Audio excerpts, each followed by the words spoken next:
The committee will come to order. The chair notes the presence of a quorum. Pursuant to committee rules, members of the committee may submit written opening statements for the record.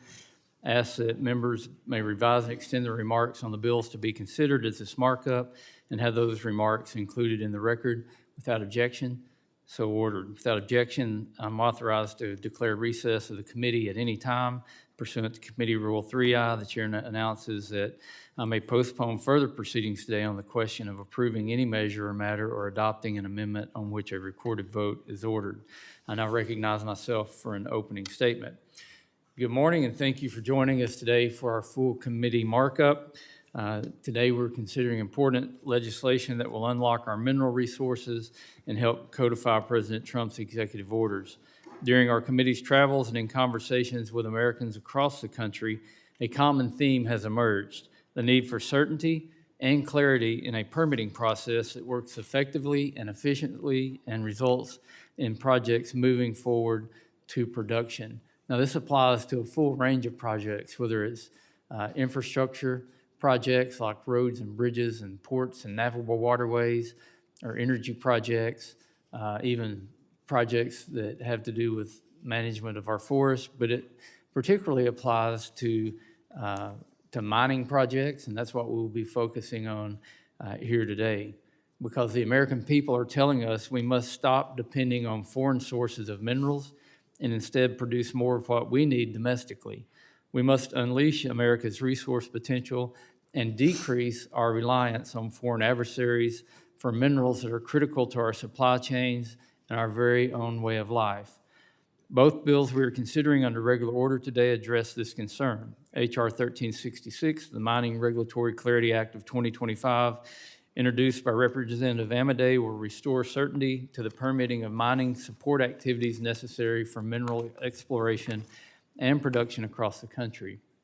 Empowering domestic mining operations will help us meet the high demand for minerals needed for manufacturing, energy, and infrastructure security, all of which are vital to our economic and national security. Importantly, H.R. 1366 will provide clarity by addressing the 2022 ruling from the Ninth Circuit Court of Appeals known as the Rosemont decision, which uprooted more than 4 decades of regulatory and legal precedent for mineral development. It does so by creating a new category of mill sites so that operators can use federal lands for mining-related activities. Lastly, the bill would create the Abandoned Hard Rock Mine Fund, which would facilitate the remediation of abandoned hard rock mine lands. H.R. 4090, introduced by Representative Stauber, codifies many of President Trump's executive orders for domestic mining and hard rock mineral resources. By codifying key parts of 3 of President Trump's executive orders, Unleashing American Energy, Immediate Measure to Increase Mineral Production, and Ensuring National Security and Economic Resilience through Section 232 Action on Processed Critical Minerals and Derivative Products, this bill will help provide clarity and certainty in mineral production and mineral supply chains. Specifically, it will address the bottlenecks facing domestic mining by directing the Department of the Interior to change agency actions hindering domestic mineral production, streamline current mining laws, and conduct a nationwide review of state and local laws impeding mineral exploration and development. This clarity in agency actions will open the door to certainty for those looking to invest in mining projects across the country. H.R. 4090 will also require the Department of Interior to report annually on the economic impact of each mineral we are import reliant on and identify federal lands that may be suitable for expanded production of hard rock minerals. Finally, we will consider 6 UC bills on which we have reached bipartisan agreement. These bills encompass a variety of important issues, including reauthorization of the Adams Memorial Commission, finalizing and ratifying important tribal land agreements, clarifying the Mineral Leasing Act for acquired lands, and more. I look forward to our discussion today. I yield back and recognize Ranking Member Huffman for an opening statement. Thank you, Mr. Chairman. Before I begin, I do have a unanimous consent request. This is the latest report from Climate Central on people exposed to climate change just this summer. It is the latest global analysis showing where people are feeling the heat of human-caused climate change in their daily lives. This is what it looks like in the United States. 21 million people this summer experiencing 30 days of risky heat and that's defined as hotter than 90% of the recorded weather data in that local area over the previous decade. So I would ask that we enter that in the record, Mr. Chairman. We're on a disastrous path, and we refuse to normalize it. Without objection. Thank you. Mr. Chairman, last week in this room, we heard a lot of what I believe is hollow griping about how old the National Environmental Policy Act, or NEPA, is. It's a law that was passed in 1969. Clearly, it was an attempt by Republicans to put our most important environmental law out to pasture. And I reminded my colleagues, I'll do it again today, that we have updated NEPA many times. We did it just 2 years ago, but that doesn't seem to stop them from complaining. And if we're going to reform laws going by how old they are, how long they've been on the books, today's an interesting conversation because I want to introduce you to the mining law of 1872, the core tenets of which have never been meaningfully reformed by Congress. And I would dare you to tell me that the world of mining is the same today as it was 153 years ago.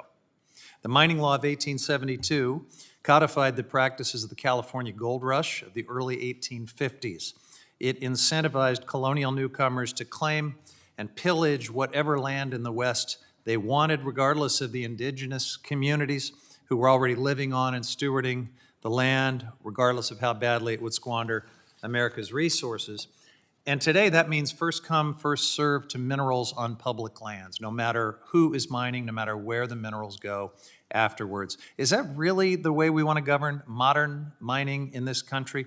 With an 1870s law that reflects a brutal colonial sense of priorities that has left permanent scars all over our landscape in this country that we're still paying for, that we're still trying to clean up. On both sides of the aisle, we recognize the same goal, I think. We want a secure supply of minerals that are critical to power our country, from clean energy to batteries to medical and industrial use and national security. But I assure you, we cannot mine our way to security in the reckless way that Republicans are proposing today, trying to dominate a global mining industry using a law that's over a century and a half old is simply a handout to multinational mining conglomerates that will continue taking from our public lands without paying a cent to the citizens of this country. And then these minerals will be shipped abroad for processing with no guarantees that the minerals will even stay here or benefit our economy in any way. That's a sweetheart deal, even better than what big oil gets, which is a shockingly high bar to clear. This administration, and unfortunately many of my colleagues across the aisle, are taking advantage of this moment to continue these giveaways, in fact, to make them even worse. They talk about how much lithium we'll need for batteries or how much copper or cobalt that we'll need for EVs, even though they're destroying the clean energy economy and EV policies in the same breath. And look, I agree that we need those things, although if we look around and look how China's eating our lunch in this clean energy innovation space, the latest batteries they're using are sodium-based. They're not even based on many of these minerals. So we really should think about the minerals we'll need a decade from now and not the ones we talked about a decade ago. But in any event, we can do all of that responsibly without just funneling money into the pockets of billionaires. I'll say it louder for the people in the back. Most of what Republicans propose today are just flat out giveaways to multi-billion-dollar corporations at the expense of everyday Americans. Now, I don't know about you, but I came to Congress to try to find solutions that help the American people, that lower costs, that keep the American people and their families safe. You may not know this, but the Export-Import Bank is giving a $50 million loan to a Canadian gold mining company for a mine on federal lands. Why isn't that part of this conversation? Is that really a good use of taxpayer dollars? Not even a critical mineral, gold, which is currently seeing sky-high prices and does not need subsidies. Listen, I agree that we need to work toward a more secure mineral future, but this is not the way to do it. This makes me wonder if there are any fiscal conservatives left in the Republican Party. We need a comprehensive reform of the mining law. We need to raise the bar for every other country instead of rushing forward this race to the bottom. We need to adopt a whole of supply chain approach to mineral supply and demand And the two bills that we're considering today will not do that. A mining free-for-all will not solve our problems. It will just make a mess of our public lands. Now, I do agree that there are some good aspects of H.R. 4090. Without substantial changes, I can't support it, but we will be offering some amendments today to give our Republican friends a chance to do something positive in a bipartisan manner. I hope they will join us in that effort, and I yield back. Gentleman yields back pursuant to the markup notice. It is now in order to consider H.R. 4090 to codify certain provisions of certain executive orders relating to domestic mining and hard rock mineral resources and for other purposes. Ask unanimous consent that the Subcommittee on Energy and Mineral Resources be discharged from further consideration of the bill. Without objection, so ordered. Without objection, the bill will be considered as read and open to amendment at any point. Does any member wish to be recognized for purpose of debate on the bill? Mr. Chair. Mr. Stauber, you're recognized. Thank you, Mr. Chairman. I rise in support of my bill, H.R. 4090, which will help strengthen our nation's critical mineral security and enable our critical mineral dominance by codifying several of the policies that President Trump put forth in his hard rock mining executive orders earlier this year. This bill does three main things. First, it mandates a new study on the cost of U.S. mineral import reliance, including from adversarial nations like China. This will help give the United States a clearer picture into our critical mineral security, including what kind of vulnerabilities we face by failing to mine here and continuing to depend on other nations. Next, it requires the administration to expedite priority mining projects on federal lands, identify federal lands that have the potential for new mining production, as well as increase geological mapping to give us a clearer picture of our incredible mineral wealth here in the United States of America. Lastly, this bill directs the Secretary of the Interior to revise or rescind any agency actions that are a barrier to domestic mining, as well as make recommendations to recommendations to Congress as to how current law can be changed to streamline mineral development, as well as conduct a broader review of state and local laws that are also holding us back from our true mining potential. I think each and every one of my colleagues on this committee, from both sides of the aisle, understand and realize the important role that critical minerals play in our 21st century economy, and this will only increase as time goes on.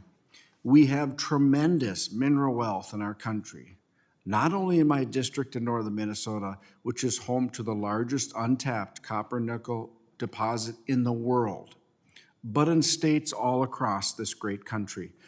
There is no reason for the United States to be dependent on other countries, including foreign adversarial nations for our critical mineral future. Nobody does it better than the United States of America. I implore my colleagues, where is the world currently mining for critical minerals that have better labor standards or environmental standards than right here in the United States? Nothing in this bill greenlights mining projects without necessary scrutiny. Nothing in this bill allows for a project to bypass our environmental laws like the Clean Air and Clean Water Act or the Endangered Species Act.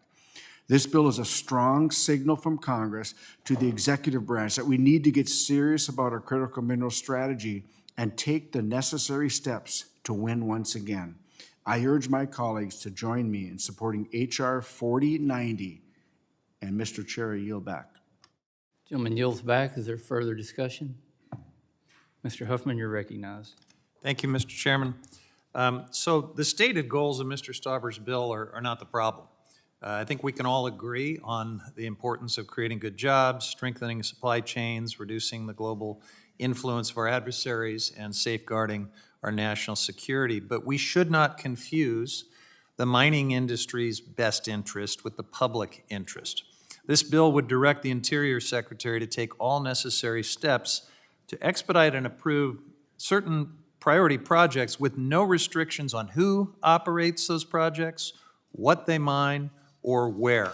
There is nothing to stop this administration from prioritizing more gold mines on public lands or to prioritize mines owned and controlled by our foreign adversaries, or even from approving mines within national parks. These are all simple safeguards that we could work on together, but for some reason they're not in this bill. This is ripe for abuse and for misuse of public resources. In prioritizing lands for mining, this bill makes no mention of minimizing conflict with neighboring communities like tribes or protecting other important natural resources or uses of public lands. The bill also looks to the mining industry itself for direction on which regulations to roll back. Again, no public input, no tribal consultation. My colleagues across the aisle often tout the United States environmental and labor protections as the best in the world. We just heard it from Ranking Member Stauber. But as protections are eroded to favor polluters over people, who's to say basic protections for drinking water and worker safety aren't next if the industry demands it? And by the way, all of these laws that Mr. Stauber correctly says are not undermined in this bill. My colleagues across the aisle are very actively working to undermine them separately in other legislation, in other things that the Trump administration is doing. So this is a race to the bottom. This is about making our public lands into sacrifice zones for foreign mining interests. None of these giveaways guarantee that the minerals that are mined here will stay here or benefit Americans. Under the mining law of 1872, anyone, including subsidiaries of foreign adversaries, can claim our publicly owned minerals and then mine them for free, ship them abroad into the global market. Now, that said, there are other parts of Mr. Stauber's bill that could help us strategically target and recover critical minerals faster and with less environmental impact, including the provisions on mapping our mineral resources and identifying where we can recover more minerals from currently operating mines. My colleagues and I plan to offer some amendments that build on those good parts of his legislation and protect against the bad. So to my Republican colleagues, you have an opportunity here to do something positive and bipartisan for the things that I think we all care about. I hope you'll come to the table in a constructive way and choose that. We will see where it goes, and I yield back. Gentleman yields back. Is there further discussion on H.R. 4090? I recognize myself. H.R. 4090, sponsored by Representative Stauber, supports President Trump's efforts to end years of federal hostility towards domestic mining and sets America on a path to mineral dominance. The bill codifies aspects of 3 executive orders relating to hard rock mining and requires new studies that support responsible mineral production and supply chain security. First off, H.R. 4090 requires the Department of Interior to assess the cost of America's import reliance for each mineral commodity monitored by the U.S. Geological Survey. This data will inform further efforts to reduce our reliance on foreign adversaries like the People's Republic of China. Next, the bill directs agencies to identify federal lands suitable for new mineral production, accelerate Earth MRI mapping efforts, and streamline priority mining projects on federal lands. H.R. 4090 also requires DOI to revise or rescind agency actions that unduly restrict domestic mining, as well as recommend changes to current law that would unleash mineral resources on federal lands. Finally, this bill directs DOI to conduct a nationwide review of laws and regulations, including those from state and local governments that discourage mineral development. I want to again thank Representative Stauber for his work on this legislation, which takes a broad and forward-thinking approach to addressing one of our country's most serious challenges. I urge everyone to support H.R. 4090, and I yield back the balance of my time. Is there further discussion on the bill? Representative Gozar, you're recognized. Yes, I would like to yield my time to the gentleman from Minnesota. Thank you, Representative Gosar. Just take a few minutes of your valued time. You know, I look forward to this piece of legislation passing in a bipartisan way. You know, yesterday we had a markup on the state of Alaska and the opportunity that the state of Alaska has, and we had a bipartisan group of members of Congress go up to Alaska just last month and see some things that I think were new to many of us. In Alaska, they're mining for oil and gas and a national refuge. They are Greens Creek mine is mining in a national monument with 21st century technology. And we saw at firsthand what they're doing to ensure that the environment stays pristine and clean. We saw the value of the economy, we saw the jobs, and mining, the future of mining in the United States of America is very, very bright. With this administration, the most pro-mining administration in the history of this country. This administration understands the value of critical minerals and the dominance that we need. We can't rely on adversarial nations any longer. We are in a geopolitical space right now where we need to control the destiny of this great nation in the palm of our own hands. And it starts with energy independence and critical mineral mining dominance. And I think it's important that we recognize that. I was talking to a group of people from my home state of Minnesota who understand the value of mining. And in northern Minnesota, we have the cleanest water in the entire state, in the heart of mining country. And I talked to my folks from the metro area, Minneapolis, St. Paul area, and I always say, northern Minnesota isn't your playground. It's where we live, we work, we recreate, we play, and it's where many of us are going to pass on the legacy of and the rich history that the state of Minnesota has in mining. Can be replicated across this great nation. And I think that the ranking member would agree with me. We have, in mining, we have sins of our past. I remember reserve mining in northern Minnesota with the taconite tailings being dumped into Lake Superior. I remember as a young man having to go to the local Piggly Wiggly and get bottled water. Those times are over. We have to recognize that we have sins of our past, but this is 21st century technology. In the mine we were at in Greens Creek, when they were drilling, the technology they had underground, and both Republicans and Democrats were standing there. They were demonstrating the technology that they have in mining these critical minerals. They're not going straight in. Here's where their ore body is. They're moving their drilling rig, and they're doing it in a safe way. The technology is there. And a lot of this is reporting language to ensure that we get it right, and when we have the opportunity to mine in this great nation, we do it right, we do it responsibly, we do it with the best environmental and labor standards in the world. And Representative Gosar, thank you for your time. I reserve my time. I want to talk about, I'd like to find out what is enough time to get things right. I look at the Resolution Copper. Resolution Copper has gone all the way up to the Ninth Circuit, it's gone up to the Supreme Court, and now we're going back again. So, it's been 31 years now since, that has asked for. They've done $2 billion of restitution. I've been down there. They have gone overboard. So what is it going to take to finally get something done? Now, I say this because I've got 2 mines coming on board, coming up at the end of this year, copper mines up in Kingman, Arizona.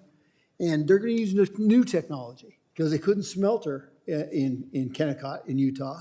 And they couldn't smelter it in Arizona because we only have 2 left.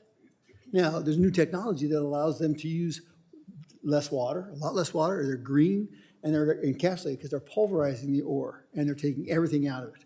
To me, that sounds like a good idea, great idea.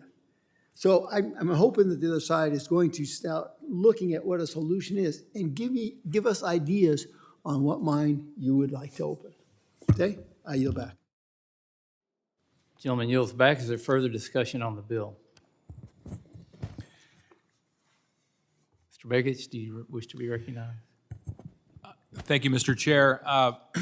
Look, it's no secret I'm a supporter of mining, and I'm a supporter of responsible mining. And we heard from folks from Alaska yesterday who made the long trip from my home state to talk about this issue and other issues related to responsible resource development. And what we heard from not just the majority witnesses, but also the minority witnesses, that Alaskans are pro-development and they are pro-environment. And I think that is a really important recognition, not just in Alaska, but across this country, that there are a lot of folks who say, look, we want to be responsible stewards, and we are responsible stewards, but we have to open up our nation to development again. And because we have the highest standards and because we all do care about our environment and this earth, we should demand that that work be done in the jurisdictions where it's done best. We know those jurisdictions are in the United States, and I think it's time to modernize these regulations and rules to allow us to develop the resources that we know that we're going to need. I was at an event last night with folks from the artificial intelligence industry, and what they were telling members of Congress, and it was a bipartisan group, was that we need energy. We need energy to compete. We need energy to compete with the likes of China and other adversaries and others who are developing this technology, and we need the minerals to support that process as well, not just for energy development, but also for the chipsets and the other technology that goes into the development of that infrastructure. And so I'm a strong supporter of this bill, and I look forward to voting for it. But I think at the end of the day, what we're hearing from Republicans, Democrats, and people in between is that we know that in order to compete as a nation, we're going to have to open up, start developing, and modernize some of these rules. Thank you, and I yield back. Gentleman yields back. As a matter of housekeeping, many of us are on the Transportation and Infrastructure Committee. They're having a markup today. If they do call votes over there, we will recess to go so we can go vote. Is there further discussion on the bill? Hearing none, it's now in order to consider amendments to H.R. 4090. I recognize the gentleman from Minnesota, Mr. Stauber, for the purpose of offering an amendment in the nature of a substitute designated Stauber 26ANS. Without objection, the amendment is considered read and open to amendment at any point. Mr. Stauber, you're recognized. Thank you, Mr. Chair. I rise to offer my amendment in the nature of a substitute to H.R. 4090.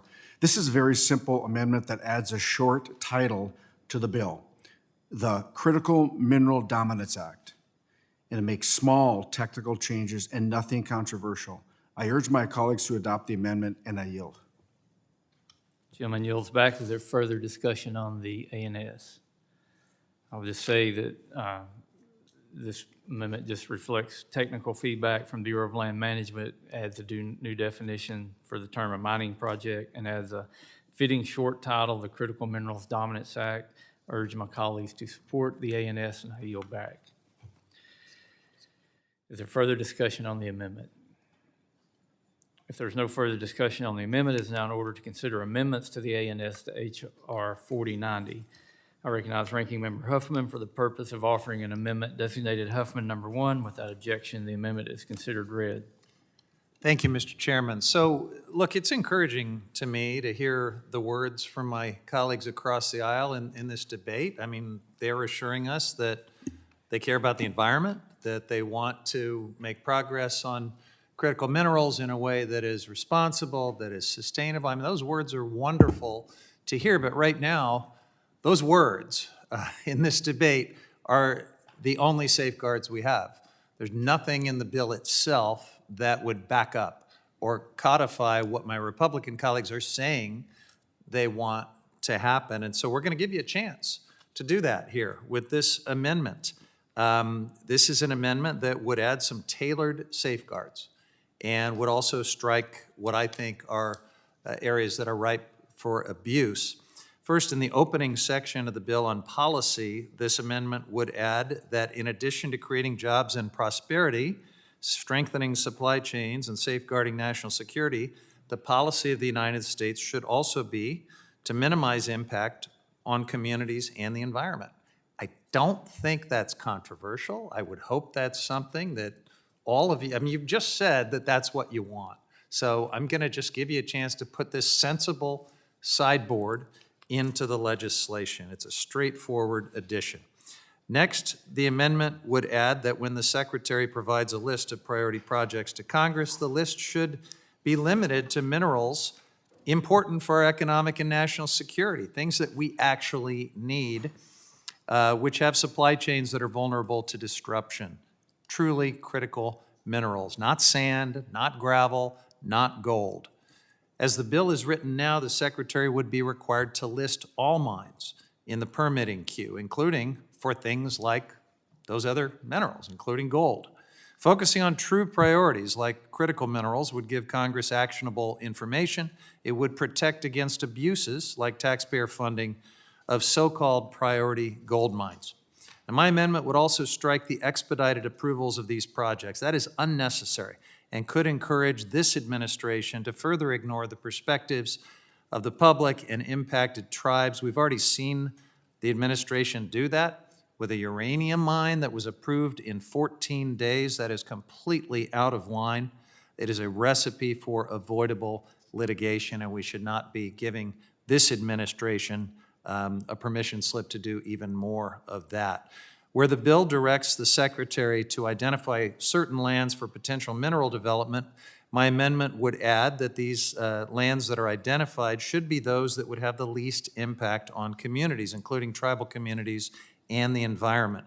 This addition would be a great way to identify low-conflict lands, actually speed up responsible development. These are things, again, that should not be controversial. And then finally, the amendment would remove the bill's corrupt regulatory rollback for and by the mining industry. With this amendment, we could get to something broadly bipartisan, a good piece of public policy. I urge my colleagues to consider it, and I yield back. Gentleman yields back. Is there further discussion on the amendment? Mr. Chair. Stauber, you're recognized. Thank you very much. I don't think it surprises anyone in this room that I rise in strong opposition to the ranking member's amendment. Once again, nothing in this bill greenlights mining projects without necessary scrutiny that exists in current law. Similar to how this bill does not allow a project to bypass our environmental laws, this bill also does not allow a project to bypass existing requirements for tribal consultation. The ranking member's amendment adds additional tribal consultation requirements that are unnecessary and duplicative. Additionally, it completely guts the most important parts of the underlying legislation, the requirement for the administration to report to Congress on the country's priority projects and mineral potential, along with the requirements for the administration to report to Congress on the barriers to unleashing our domestic mineral production. Mr. Chairman, reading this amendment, it seems that the ranking member wants less information, not more. He wants us to operate blind without getting a clear picture of our mineral potential and where they are at. I do not believe this is a serious amendment. By offering this amendment, the ranking member is illustrating what his preferred mining policy is, and in my view has been, quote, anywhere but America, any worker but the American worker. I urge my colleagues to join me in opposing the ranking member's amendment, and Mr. Chair, I yield back. Gentleman yields back. Is there further discussion on the amendment? I recognize myself to oppose the amendment. It would strike critical provisions in the bill that would reduce America's mineral dependence on China. And just for the record, I ask unanimous consent to submit this page from USGS on net import reliance. Just did some quick analysis on this chart of 15 minerals that we're 100% dependent on imports. 10 of those list China as a major supplier of those minerals. If everything was working as it should in America, we wouldn't have data like this. We have to change the course, and Representative Stauber's bill is a great step forward in changing this trajectory. That's just the ones we're 100% dependent on. You have to go way down the list before we even get less than 50% dependent on foreign imports. The amendment that we're talking about, well, I guess without objection, so ordered. Mr. Chair, Mr. Stauber, may I enter into the record some unanimous consent requests? you may. Thank you. I've got 4 of them, so bear with me. I'll be quick. I ask unanimous consent that the following September 17th, 2025 letter from Americans for Prosperity in support of H.R. 4090, the Critical Minerals Dominance Act, be entered into the record. I also ask unanimous consent that the following September 16th, 2025 letter from a diverse group of 20 mining and automotive groups from across the nation in support of H.R. 1366, the Mining Regulatory Clarity Act, be entered into the record. And I know I was early on that one. I ask unanimous consent that the following September 16th letter from the National Mining Association in support of H.R. 4090, the Critical Mineral Dominance Act, and H.R. 3872, the Mineral Extraction of Renewable Industry and Critical Applications Act, be entered into the record. And last but not least, I ask unanimous consent that the following September 17th, 2025 letter from the Zero Emissions Transportation Association, which represents the electric vehicle supply chain in support of H.R. 4090, the Critical Mineral Dominance Act, be entered into the record. And that's all I got, Mr. Chair. Thank you. Without objection. So Mr. ordered. Chairman, I have a quick point of inquiry. Mr. Stauber a moment ago said something using quotes, attributing language to me that I've never said, mining anywhere with any other labor. I just want to give him a chance. I think he may have misread a No, statement because if I may. I've never given those words. Yeah, if I may, I can tell you that the quotes were me reading the quotes. They weren't attributed to you, but they were attributed to what I think your anti-mining stance has been since I've known you, and I yield. Well, I'm I not sure that- inadvertently, I think, yielded back my time that I had on the amendment to recognize Mr. Stauber's Mr. unanimous consent. Is there further still discussion on here? the amendment? Mr. Chair? Ms. Ledger-Fernandez, you're recognized. Well, you know, it would be very interesting, Representative Stauber, if you could identify who has said that, because I don't think I've ever said that. In fact, we have a lot of mining in New Mexico and in my district. We want responsible mining. If I may, that is my, that is what I believe from hearing from certain members on this committee. So. You've heard certain members say No, those no, words? not say that. I want to be clear. Those quotes were from me. The quotes are from you. Yeah. So you're quoting your belief, even though none of us have ever said those words. That's exactly right. Okay, I so- believe that's what many on your side of the aisle believe, that you don't want to mine in America, and you don't want to use American workers. That's what I believe, and that's what I said. So if Well, I can tell you that I think we need to be really careful, because we often hear that we believe things that we have never said. And so I want to go on the record that, you know, I'll be introducing an amendment in a little bit where I'm actually saying, I don't want us to be letting Chinese mine here. That's really different than we should not mine here, right?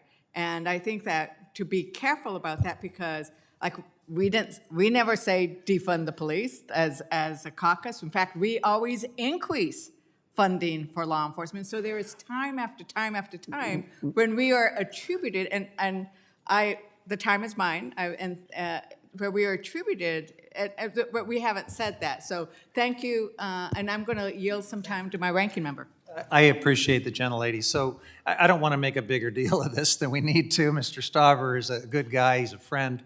But what he just acknowledged is sort of the quintessence of putting words in someone else's mouth and literally reading them as a quote, as if they were really said by a member. The rules absolutely prohibit that. And so I don't know that we need to get to taking down words or anything like that, but let's just be a little more careful as we attribute motives and quotes and other things. We should be a little more careful in the public discourse.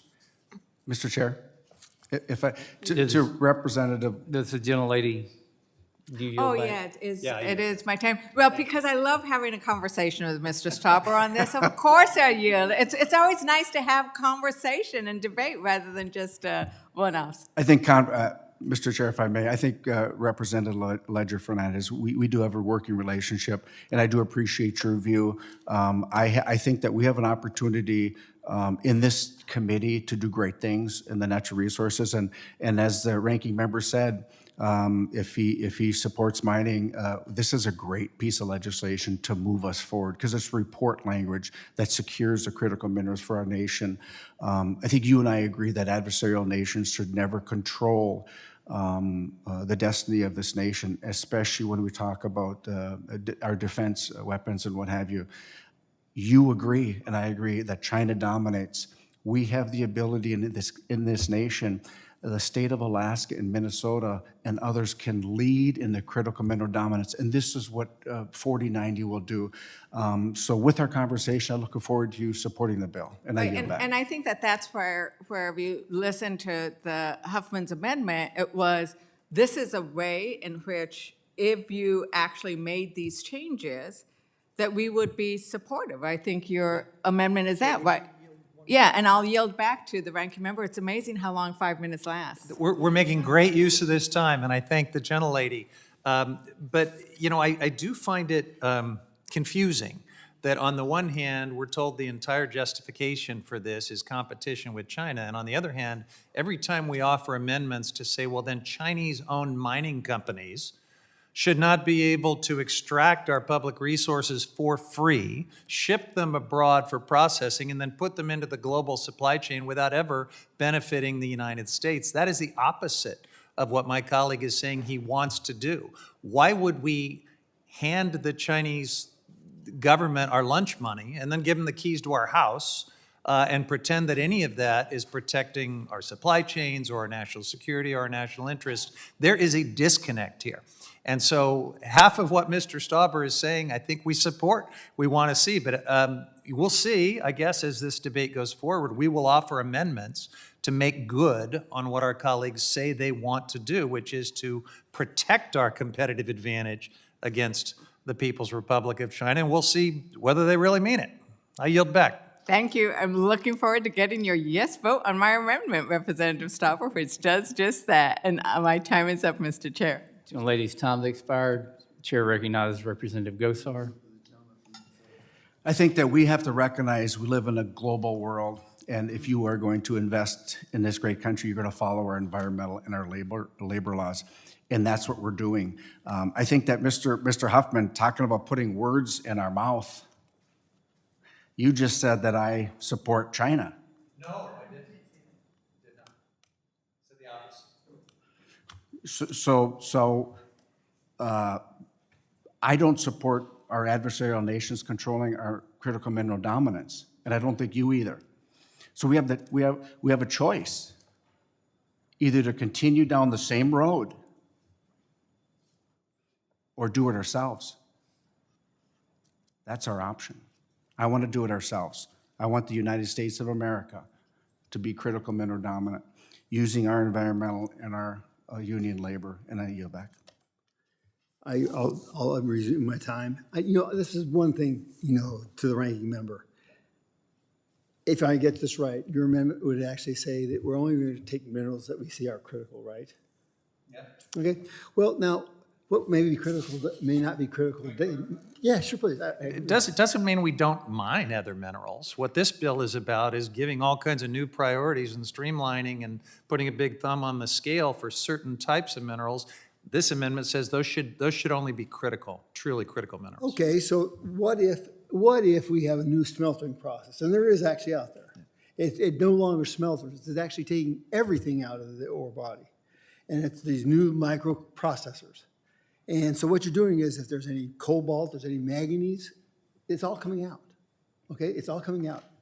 So I guess my question is would we restrict those other minerals in there when we're mining? And number two, part of our problem is that we don't have very many American mining companies anymore.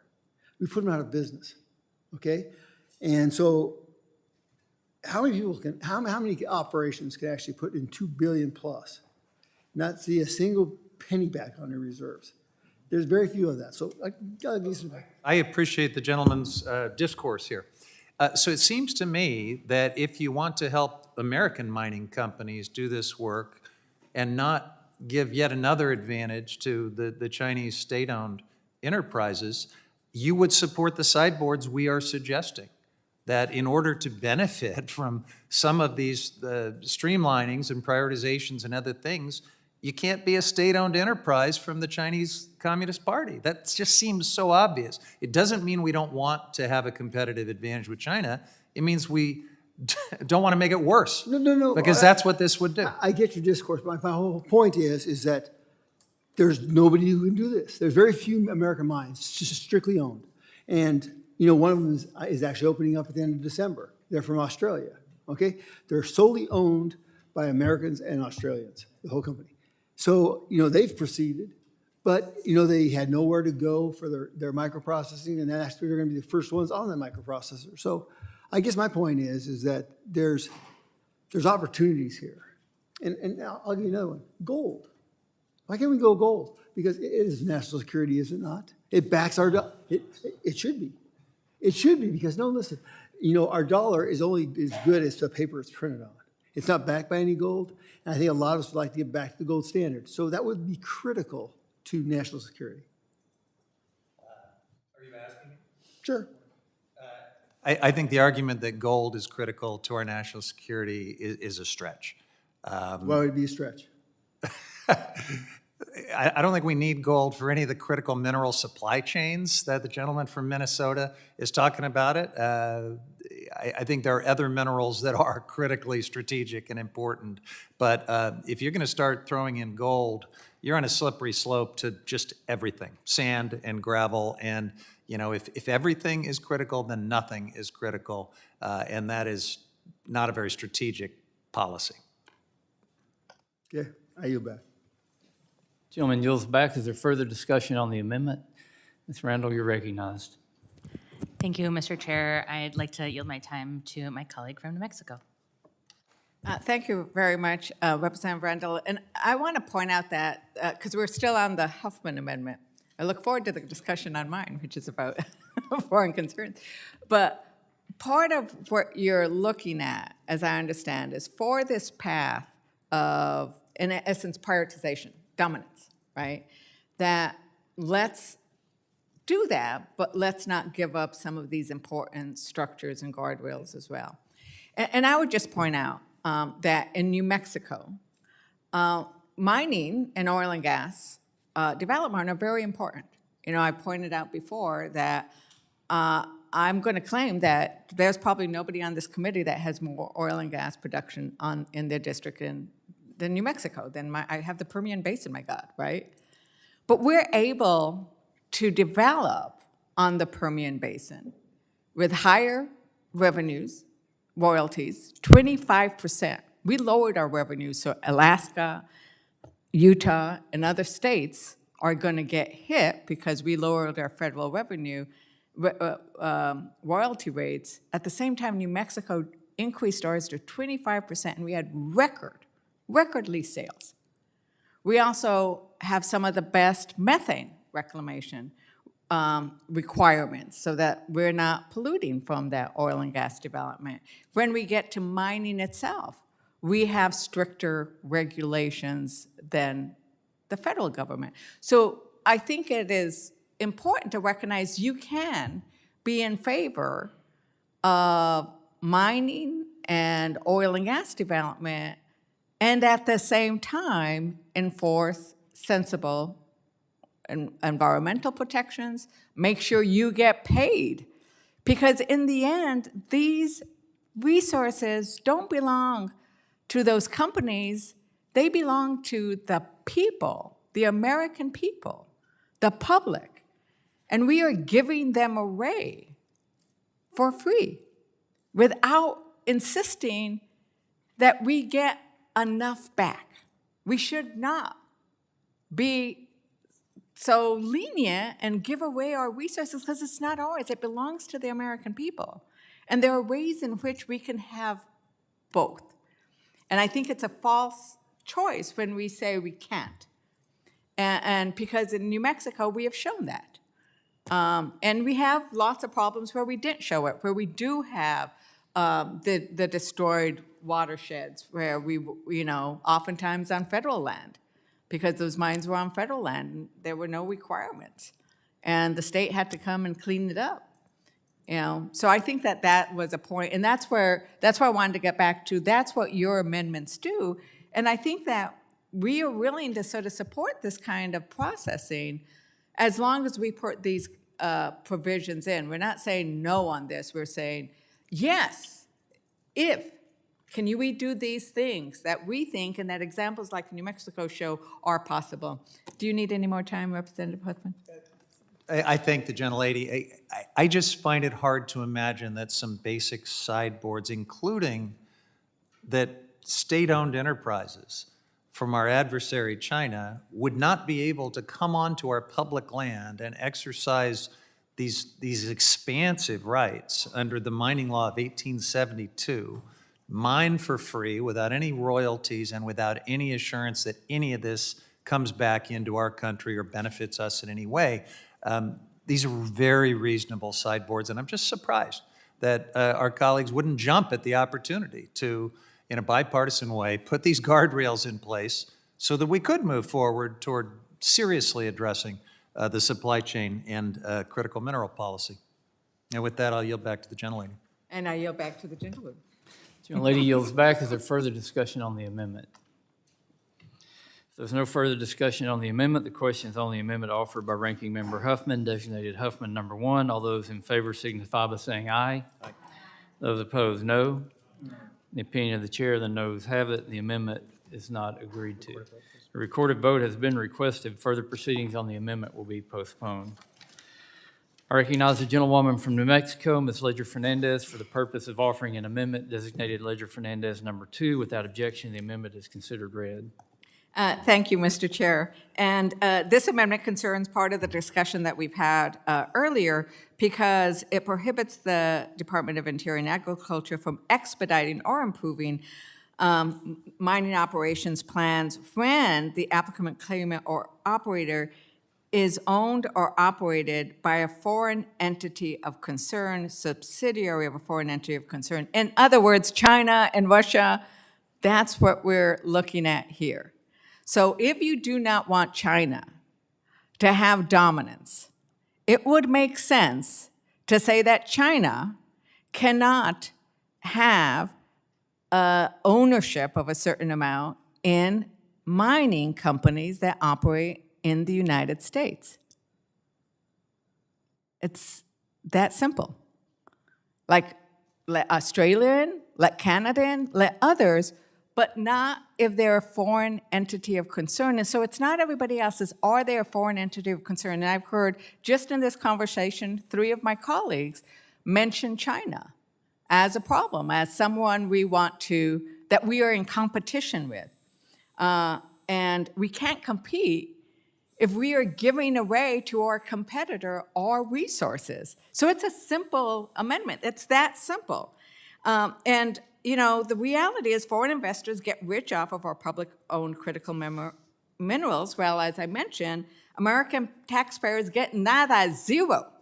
We're giving them the resources and getting nothing back. And so if we're going to call this the Critical Mineral Dominance Act, the Departments of Interior and Agriculture must prioritize and fast-track approvals, but they've got to consider who is the corporate owner before they do it in order to live up to that word, dominance. So if the project has at least 10% owned or controlled by a foreign adversary like China or Russia, it cannot be approved as a fast track. And I need to tell you, Trump's Interior Secretary Burgum actually agrees with me on this. When Secretary Burgum sat in this room a few months ago, I asked him if he would support legislation to stop foreign adversaries from taking our critical minerals for free. I'm going to quote Secretary Burgum, because this is what he said. I don't think we should be allowing foreign adversaries to mine critical minerals in our country, close quote. So Trump's Secretary of the Interior said, I don't think we should be allowing foreign adversaries to mine critical minerals in our country, close quote. So if you support that concept, this is the first step towards it. I have draft legislation I'm working on to make sure foreign-owned mining companies pay their fair share for our public minerals, and we stop our adversaries from mining on federal lands. But this act, which expedites, should be the first place where we say no, because this legislation is moving now. So based on the comments that have been made by my colleagues, I'm hoping they will vote yes on this amendment because we need to not give them a leg up. Not only do you get to do what Secretary Burgum said he doesn't think we should be allowing, but you're going to fast-track it as well. I'd also ask unanimous consent to enter into the record multinational mining corporations are exploiting U.S. taxpayers. Without objection, so ordered. Thank you so much. And I think that this is really key. And the comment was made earlier, and we have a mine in New Mexico. I was just there a year ago in Silver City that is American-owned. And they have really, it's a marvelous story there. That's where they did Salt of the Earth, where the women, the wives of the miners actually secured some wonderful protections for the miners because they were treating Latinos differently than others. That's another story. Salt of the Earth, let me recommend you read it, you see it. But I think that there are American corporations, and we support American corporations, but we should at least not support Chinese and Russian corporations. Foreign corporations are making profit. Mining corporations can run profitable operations in the United States, but we should definitely not let China and Russia profit off of our existing laws or new ones that we intend to pass. And with that, I yield back. Young ladies, time's expired. I recognize myself. Now, I oppose this amendment in its current form, but I'm not necessarily opposed to the idea that you're presenting here, Ms. Ledger-Fernandez. I believe this amendment inserts a definition for foreign entity of concern that to restrict such entities from undertaking mining projects under the bill. And you're talking about a 10% ownership. Now, Congress has already addressed this issue through different pieces of legislation. It's something I think we need to give more attention to, but it also crosses out of our committee jurisdiction into financial services, and when you start talking about publicly traded companies of China or other countries obtaining a 10% ownership could even be done just so they could stop a mining project from happening in the United States. And the way your amendment's worded, I believe that it creates an ambiguous standard that may inadvertently prevent non-Chinese publicly traded companies from mining domestically. So for these reasons, I oppose the amendment, but I hope we can work together not only on our committee, but with the other committees of jurisdiction to look at this further, because I don't know anybody that thinks we should have a majority-owned Chinese company mining in the U.S. But I don't think this amendment that you have addresses the issue. But I am willing to work with you going forward on coming up with a better solution. Is there any further discussion on the amendment? Ms. Stansberry, you're recognized. Thank you, Mr. Chairman and Ranking Member. I want to stand today in full support of the Gentle Lady's amendment and also to focus on some of the bills that we are marking up today, in particular H.R. 1366 and H.R. 4090, because I think it's very clear that these bills are both an attempt to create a mining free-for-all here in the United States and open up our public lands to unfettered exploitation. Let me be clear. Here in the Natural Resources Committee, we on this side of the aisle, the Democrats, are standing up to protect the American people, American workers, our tribes, and our communities. And these bills really fall under the guise of exploitation at any cost. They would give the mining industry priority to our nation's beloved public lands.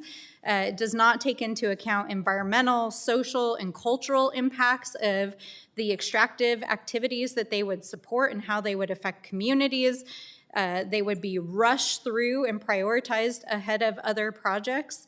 And they would allow American natural resources to be shipped overseas, which is why I support the the Congresswoman from New Mexico, my dear friend, Congresswoman Ledger Fernandez's amendment.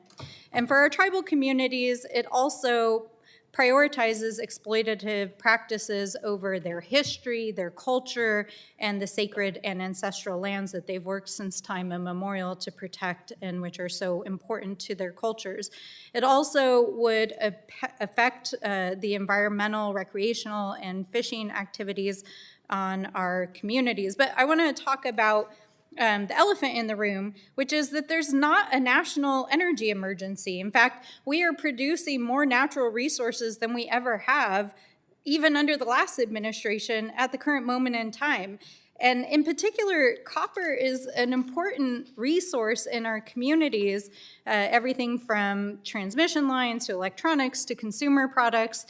But the designation of this material as a critical material doesn't make sense. In fact, it's not going to actually increase production or supply chain needs here in the United States because the United States is actually a net exporter of copper. Let me repeat that. Copper is not at risk of supply chain disruption. In fact, we're exporting copper to other countries, and the industries that are supporting and backing these bills that would open our public lands to exploitation include multinational companies that the Chinese government has holdings in. I mean, this doesn't even make sense. This would cause irreversible harm to our communities. Places like Oak Flat that are not only sacred to Apache nations across the Southwest, but are protected under treaty and public trust responsibilities. This isn't unleashing American energy. This is about making money for private corporations. And if you needed any evidence of that, on the day that the court was making an important decision on Oak Flat, the Secretary of the Interior was at the White House with a private company that is seeking to exploit our public lands and to strip mine a tribal sacred site. And the president tweeted in support of a private corporation that wants to exploit sacred sites. This isn't about American natural resources. This is about making money and exploiting our public lands and helping their friends, just like we've seen time and time again. So I strongly support the efforts by Congresswoman Ledger Fernandez to protect our tribal lands, our sacred lands, our public lands from exploitation, the exporting of these minerals, and the profits from them to foreign-owned corporations. And I strongly oppose both H.R. 1366 and 4090. And I urge my colleagues to do the same. I yield back. Gentlelady yields back. The chair recognizes the gentleman from Minnesota, Mr. Stauber. Thank you very much, Mr. Chair. I rise in opposition to the amendment offered by my friend and colleague from New Mexico. Respectfully, this amendment is meant to undermine the underlying bill and prevent responsible domestic mining projects and block the necessary capital that is needed to make these projects a reality. Every day, foreign companies invest billions of dollars into important projects across many industries throughout the United States. These investments help grow our economy and support countless jobs for American workers. I agree that we should scrutinize this foreign direct investment to ensure it does not pose a threat to the United States. Luckily, we have things like the Committee on Foreign Investments in the United States, or CFIUS, which reviews and scrutinizes these investments and provides recommendations to the president as to when these investments are not in the country's national interest and should be blocked. Mr. Chairman, nothing in the underlying bill greenlights domestic mining projects without proper scrutiny of any foreign investment. For example, this bill does not touch the Foreign Investment and National Security Act of 2007, which codifies CFIUS into statute, or other laws and regulations that govern foreign investment in the United States. I would like to point out to my good friends and colleagues on the other side of the aisle who remained silent when the previous Biden administration watered down foreign entity of concern and domestic sourcing requirements that governed implementation of the so-called Inflation Reduction Act. The Biden administration weakened and watered down this guidance, allowing U.S. taxpayer dollars and incentives to flow to a foreign nickel mining project in Indonesia, which was controlled by the communist country of China. They used loopholes and bent over backwards to use U.S. funds for this project in a foreign country owned by the Chinese government. And I'm curious, Mr. Chairman, if my colleagues were so interested in foreign entities of concern, why wasn't this amendment added to the Inflation Reduction Act? Exporting our environmental guilt. Instead, my colleagues are telling companies they want to invest in our domestic mining industry that we aren't actually serious about responsibly developing our tremendous critical mineral wealth. Amendments like this simply give signals for these companies to spend their money elsewhere. The Biden administration used United States taxpayer dollars to invest in a nickel mine in Indonesia, controlled and owned by the communist country of China. Give me a break. When I'm trying to get mining in northeastern Minnesota, the biggest untapped copper nickel find in the world, and all I get is no from my colleagues on the other side of the aisle. It's about my constituents, our national security, our communities. Nobody does it better than we do in the United States of America, and that bipartisan trip to Alaska proved it once again last week. And you know what? My good friend and colleague entered into the record. Multinational mining companies are exploiting U.S. taxpayers. In the Inflation Reduction Act, that was allowed, and I just gave you one example. And lastly, Mr. Chair, my good friends and colleagues across the aisle talk about processing and smelting.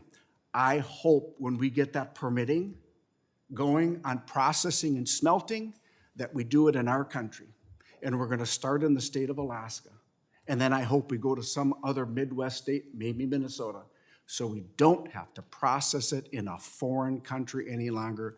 We can do it here, and our allies across the world can come and process here in our country, and I yield back. Gentleman yields back. For all you TNI committee members, votes have been called on a markup over there, so we're going to recess, and we'll reconvene after the votes from TNI. So the committee's in recess.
Order the chair notes the presence of a quorum. We will resume consideration of the amendment offered by Ms. Ledger Fernandez, designated Ledger Fernandez number 2.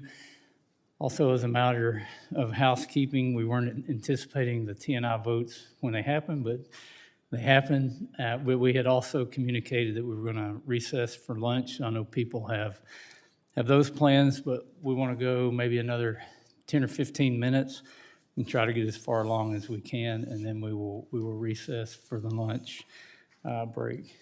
So is there further discussion on the amendment? Mr. Gosar, you're recognized. Yes, I want to correct the record. I have before me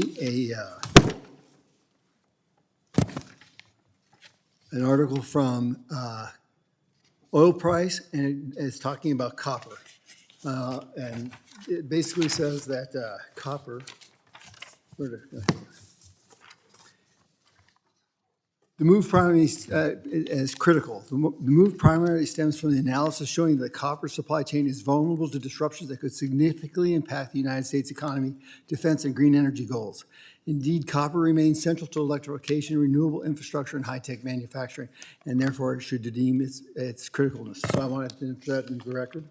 Without objection, so ordered. And then I want to actually also talk about correcting the record from the gentlelady from New Mexico. Here's her quote. It was asked for, and we got it. The Secretary of Interior was at the White House with a private company that is seeking to exploit our public lands and to strip mine a tribal sacred site. That's not true. They're not strip mining anything. It's called a modified block technique that they're going to be utilizing. That's not stripping, so it's down in the earth. And I will also question the tribal sacred site. This is near and dear to me. It's near and dear to Arizona. Because when you have a tribal, they have to be consistent. And their historian has long said that this area is not tribal in sacredness and never was part of the Apache's domain. So I want to make sure that's part of the record, that that correction is done. I yield back. Gentleman yields back. Is there further discussion on the amendment? I will just say it, yeah, if I could. Have you been recognized yet? No. Mr. Huffman, you're recognized. Thank you, Mr. Chairman. I'm sorry that a few of our colleagues are not here to continue the discussion, but I am very grateful for the gentlelady from New Mexico's amendment.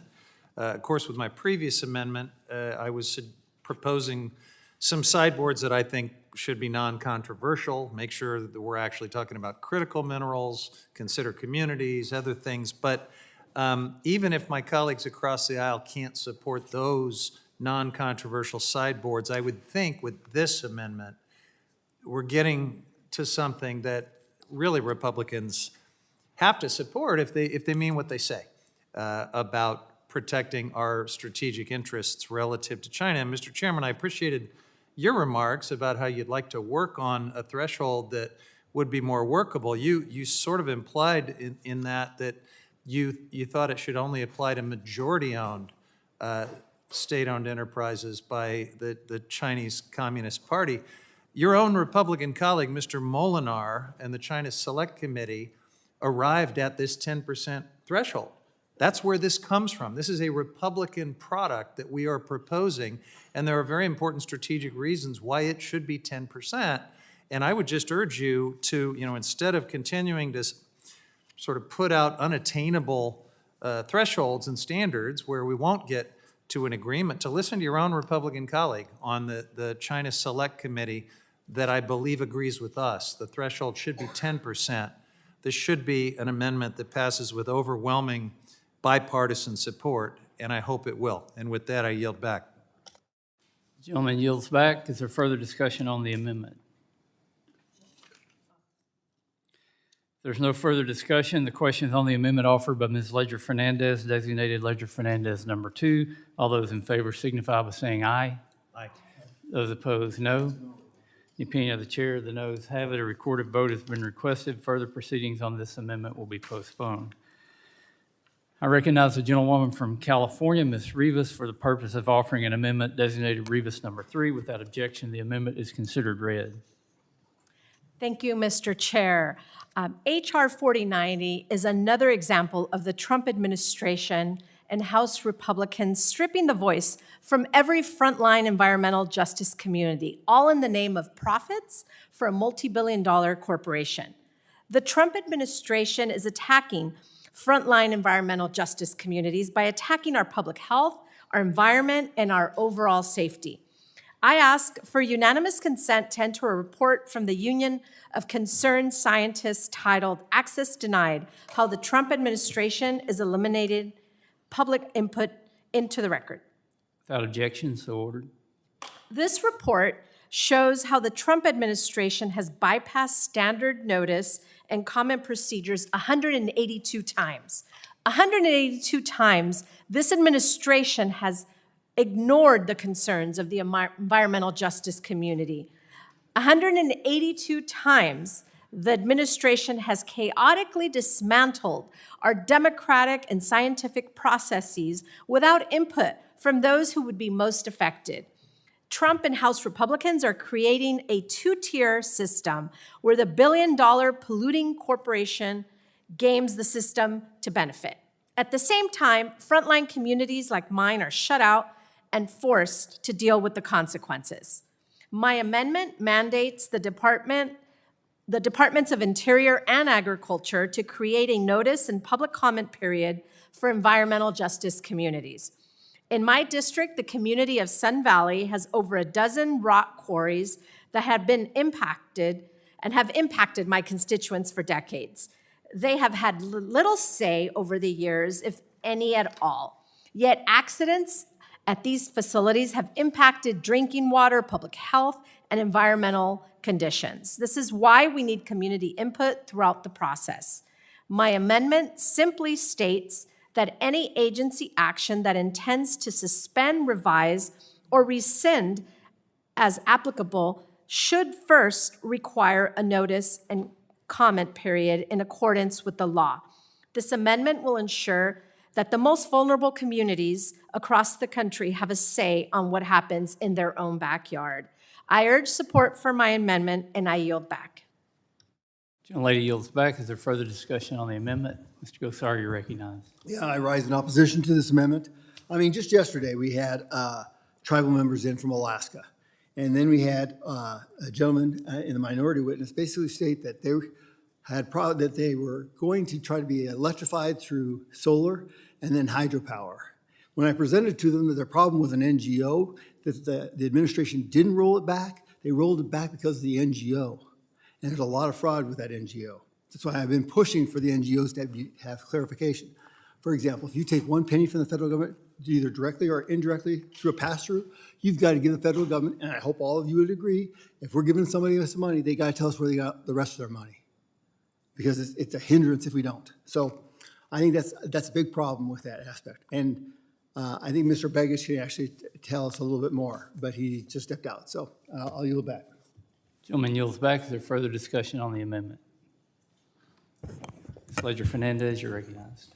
Mr. Chair, I think that one of the overarching themes of what Democrats are consistently asking for is that we do not dictate from DC what happens in our very own communities, and that there be conversation and communication and consultation with the communities that are most impacted by decisions, whether it's a mining decision, oil and gas development, things we support, like wind energy. Like, it doesn't matter what it is, but that it's the local communities who are going to feel the impact the hardest, and sometimes for very good, have very positive impact.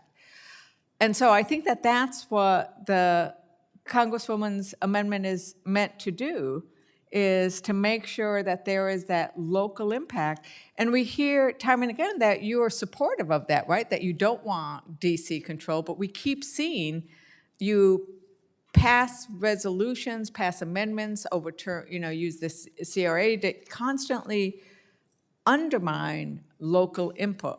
So this is just a request to allow local input. We should not be dictating from DC. Am I summarizing your amendment correctly, Representative Rivas? And yes, did it you want to allows- add anything else? Sure, it allows, local communities to have input in the process to ensure that, these are communities that carry the burden from the harms of mining, and this is an opportunity for them to have their voice heard in the process.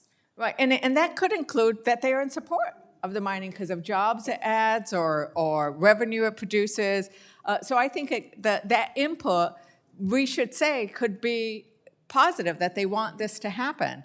I mean, the wind energy projects that we have in New Mexico, for example, those communities are very supportive. Some of those counties are seeing tax revenues that they've never seen in their life before. So those counties are supportive of those wind energy projects. Ranchers are supportive of those wind energy projects because they are seeing multiple ways of having income coming from their ranch lands, not just the grazing that goes on under the towers, but now the lease revenue from the wind towers. So I think that that's like a key piece of the overarching.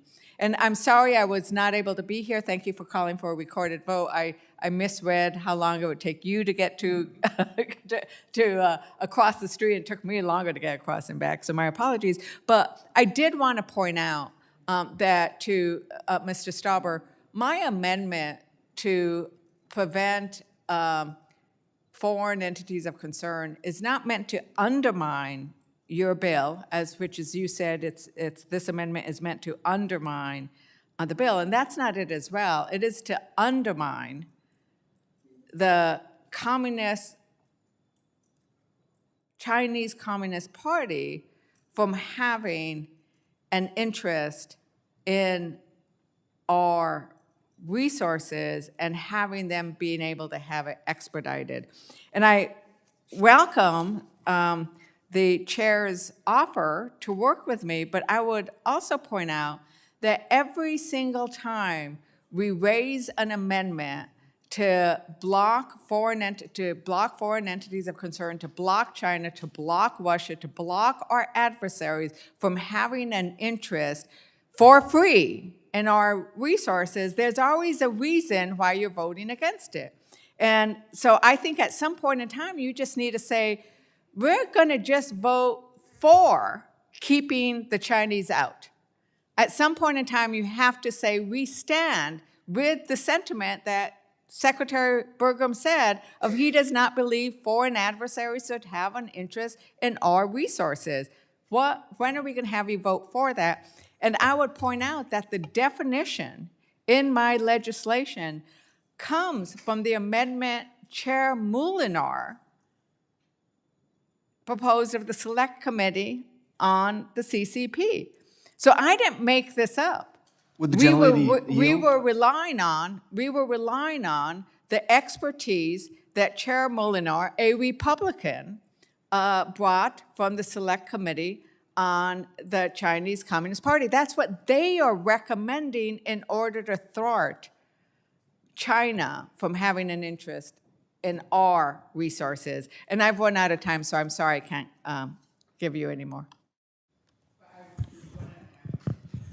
Well, and also to be congruent with prior statements, it's now time to take a recess for lunch, and there's a nice bipartisan lunch for members in the main office. We will recess and plan to reconvene at 1:15 p.m. The committee's in recess.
Committee will come to order. The chair notes the presence of a quorum.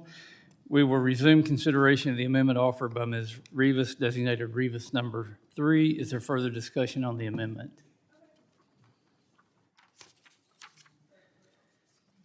There's no further discussion. The question is on the amendment offered by Ms. Rivas, designated Rivas number 3. All those in favor signify by saying aye. Aye. Those opposed, no. In the opinion of the chair, the noes have it. She'd like A recorded vote has been requested. Further proceedings on this amendment will be postponed. Mr. Chairman, can I have a unanimous consent request, Mr. Chairman.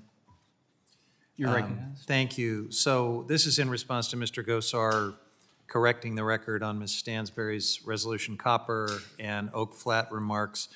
I'd like to ask unanimous consent to enter portions of the Trump administration's final environmental impact statement on resolution copper with 2 particular sections. The first regarding Mr. Gosar's claim that it's not a sacred site. The Trump administration's FEIS very clearly states that it is, and in fact, it was added to the National Register of Historic Places on in March of 2016. And then secondly, Mr. Gosar's objection to calling it strip mining. I will just tell you from the Trump administration's FEIS, there's a section that makes it very clear that the mining subsidence zone would break through to the surface in year 6. It would be between 800 and 1,115 feet deep, would be 1.8 miles in diameter. So we can call this whatever we want, but there's going to be a pit 800 to 1,100 feet deep and almost 2 miles wide. I think that's a strip mine. Did you have something you wanted to? Yeah, the FEIS, the Okay. federal, this is the Trump administration's words. Without objection? Thank So you. ordered. I recognize the gentlewoman from Maryland, Ms. Elfreth, for the purpose of offering an amendment designated Elfreth number 6 revised. Without objection, the amendment is considered read. Thank you, Mr. Chair, and I want to thank everybody for the important debate. I think there are really good ideas shared on our side of the aisle. I think would make this a stronger bill. I'm proposing Elfreth Amendment number 6, and the amendment would address a unique opportunity we have before us to utilize the byproduct of domestic mining of coal to extract hard rock mineral resources, including the rare earth minerals that I think we all agree we need to strategically focus on in this committee. There are about 200 coal-powered plants operating in the United States, the 3rd highest globally, and these coal power plants are located primarily in Appalachia, the Midwest, and in my district's region, the Mid-Atlantic. And when coal is burned off, the product to produce power, the byproduct is what we call ash, or otherwise known as coal combustion residuals. And this ash can be, as I think folks in this room know, extremely toxic to human and environmental health. So when it's dumped into landfills, it seeps into the groundwater and pollutes our waterways. But there's an opportunity in that ash, in that byproduct. We know now that critical minerals can be extracted from that coal ash, giving it a purpose for our energy and national security interests while protecting the public from the health risks of improper disposal. The federal government has been exploring this technology for years. This is not new. The Department of Defense published a study in 2021 and followed up by the Department of Energy in 2022. 4 pilot programs were funded in 2024 through the Bipartisan Infrastructure Law. Another project in Wyoming was just launched in 2025. The Department of Energy Secretary Wright just announced in April that the department has patented new critical mineral extraction technology and is prioritizing the development of this technology for the use of this coal ash. So my amendment is very simple. It would just add language requiring the reporting on the federal government's progress in the research and implementation of critical mineral extraction from this coal ash. The amendment would result in a bipartisan agreement from the current and prior administrations that were an immense opportunity for extracting, again, these critical minerals. Not only would this lessen our reliance on foreign adversaries for the critical minerals, it would also repurpose the waste to prevent it from entering landfills and waterways, and it would alleviate the impact on our communities and environment. I appreciate the collaboration, particularly, Mr. Chair, amongst the staff on this amendment, and I urge a favorable report. Oh, I'm sorry, that was Senate language. I yield back. Thank you. Gentlelady yields back. I recognize myself for a statement, and I appreciate the gentlelady bringing this amendment forward. I do support the amendment. The amendment would ensure that the Secretary of the Interior examines mining projects on federal land with potential to produce hard rock minerals from coal ash and other coal byproducts in the report required under the bill. According to the USGS, coal byproducts such as coal fly ash are a potential source of recoverable rare earth elements. which serve key functions in the defense, energy, technology, and manufacturing sectors. As we've discussed before, today China controls the vast majority of global rare earth production. This amendment represents an important step towards understanding the potential for expanding rare earth production here at home while leveraging existing energy infrastructure. I too have been following the research on this. I visited some of our national labs where they're conducting the research, and I think it's a good opportunity for our country moving forward. I urge my colleagues to support the amendment, and I yield back. Is there further discussion on the amendment? Mr. Huffman, you're recognized. Thank you, Mr. Chairman. You just made several of the points that I was going to emphasize. This is a good amendment. I'm grateful to hear that you are supporting it, Mr. Chairman. It's a way in which an innovative, responsible approach to domestic mineral production could be pursued that may take some pressure off of our public lands. We have 140 million tons of coal ash sitting around this country.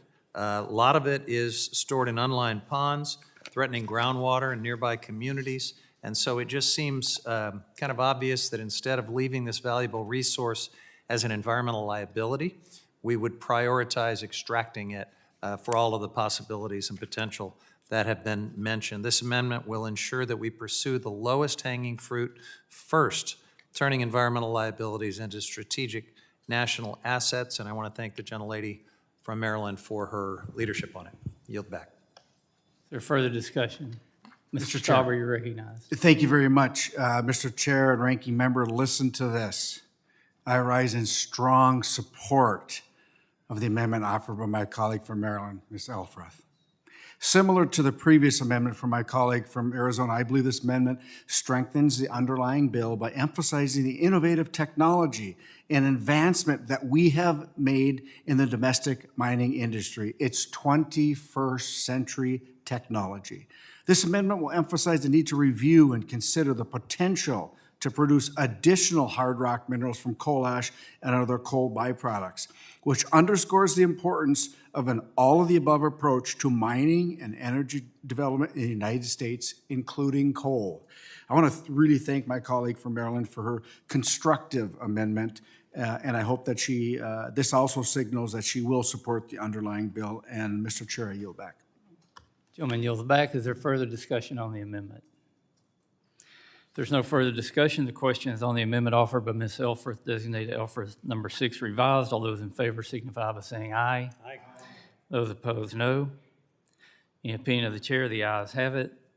The amendment is agreed to. You want a roll call? I think we're good there. No roll call, all right. I recognize the gentlewoman from Washington, Ms. Randall, for the purpose of offering an amendment designated Randall number 4. Without objection, the amendment is considered read. Thank you so much, Mr. Chair. This amendment is pretty straightforward. It would reinstate the Biden regulation on notifying tribes of mineral exploration. I think this is a conversation that we began to have in this committee following our bipartisan trip to Alaska. For far too long, tribes have been left out of decisions that directly impact their members, lands, resources, and culture. And many sites that are significant to tribal communities lie within federal lands as a result of past forest removal and termination policies. This has left many tribes frustrated over the challenges that they face in protecting these sites from agency actions. Too often, federal agencies have already predetermined their course of action prior to consulting with tribes, and often that consultation is nothing more than a box-checking notification. And this is an unacceptable way to take part in a government-to-government consultation. This common sense amendment will ensure that tribes are at least notified, at the very least, of the mineral exploration process so that they have the opportunity to engage. And at last week's hearing, we heard Rich Nolan, the president of the National Mining Association, agree that tribal notification is important and leads to better end results.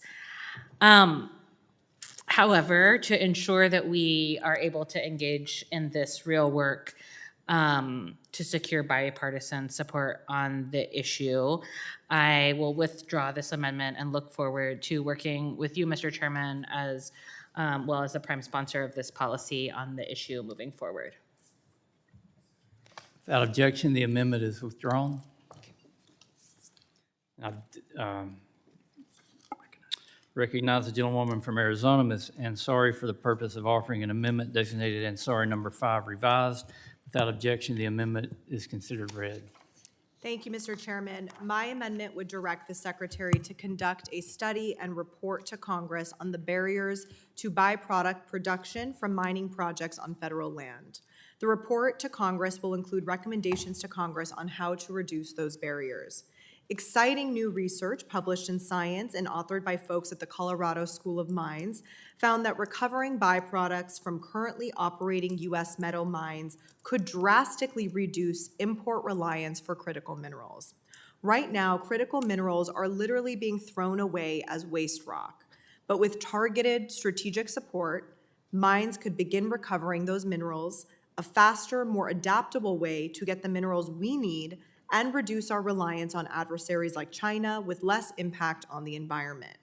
Today, there are about 75 hard rock mines on our federal lands, which don't supply nearly enough minerals to meet our needs. We are reliant on imports for many important minerals, like antimony and rare earths, and many of those supply chains run through China.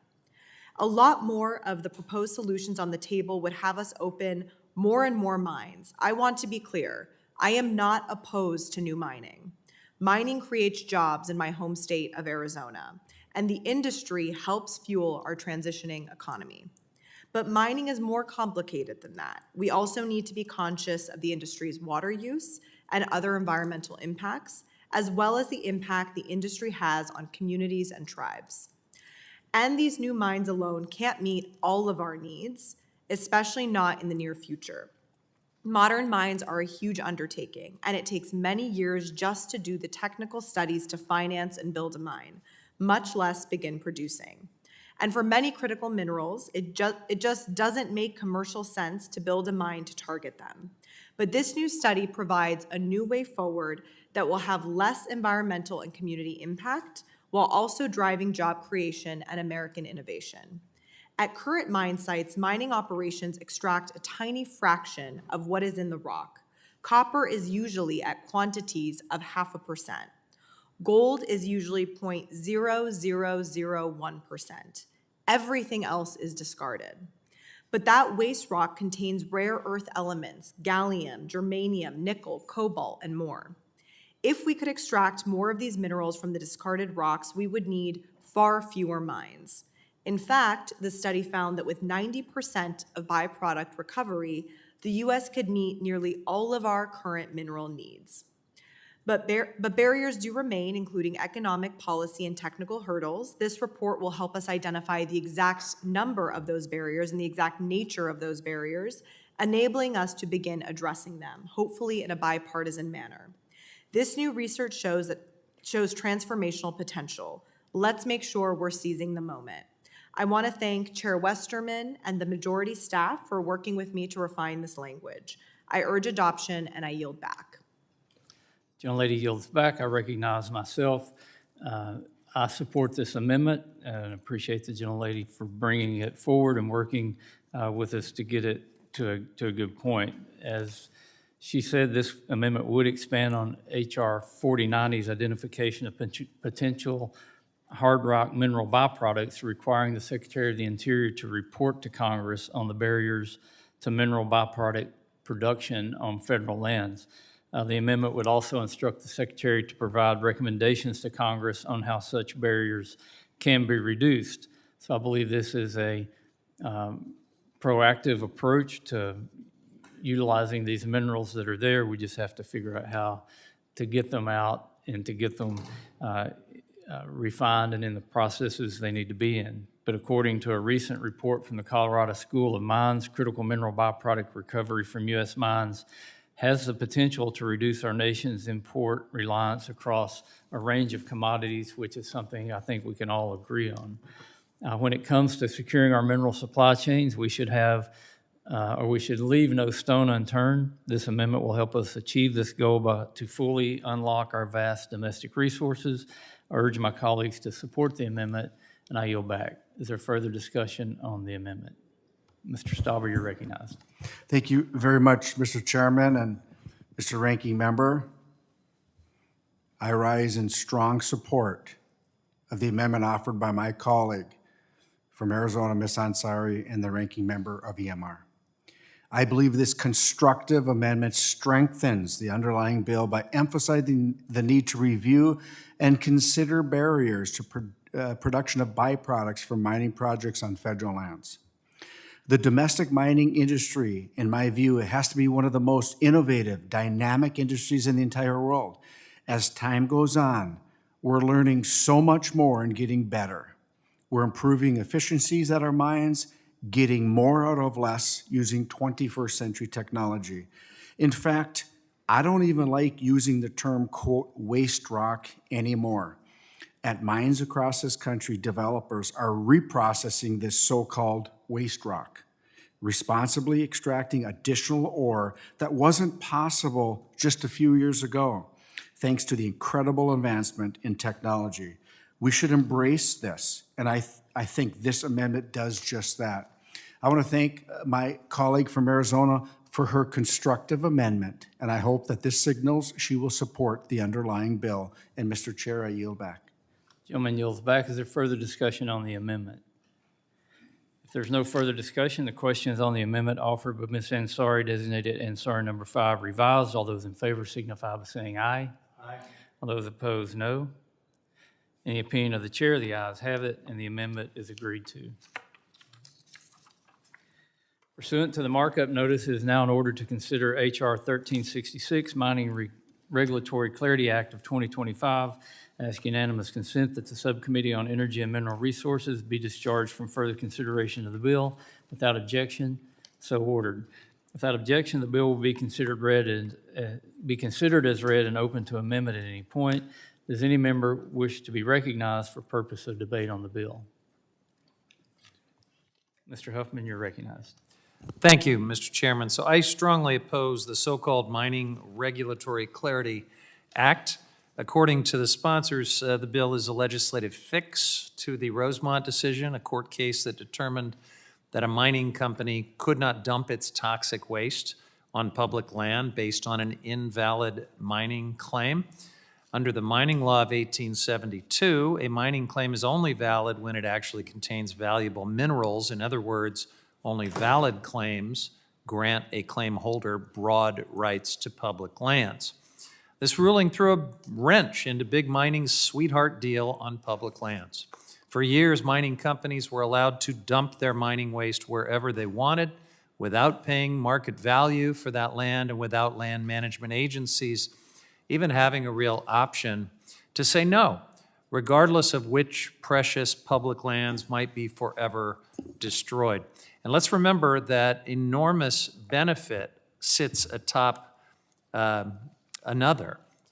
Mining companies don't pay the American people a cent in royalties for American minerals. The antiquated mining law of 1872 essentially gives away America's valuable natural resources for free, often to foreign-controlled mining companies. So there are layers of subsidy, layers of giveaway in the existing law. Even so, the industry calls the Rosemont decision an existential threat.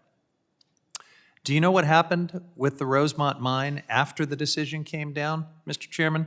The company paid a fair market price for private lands for their waste disposal. That's not the end of the world. That's just the way normal business works. The problem was solved, but the industry would just prefer to dump things on the public lands, your lands, for free. Industry argues this bill would provide certainty and clarity for mining and exploration. In practice, this so-called fix would just allow mining companies to use a different type of claim called a mill site for unlimited mine waste dumping.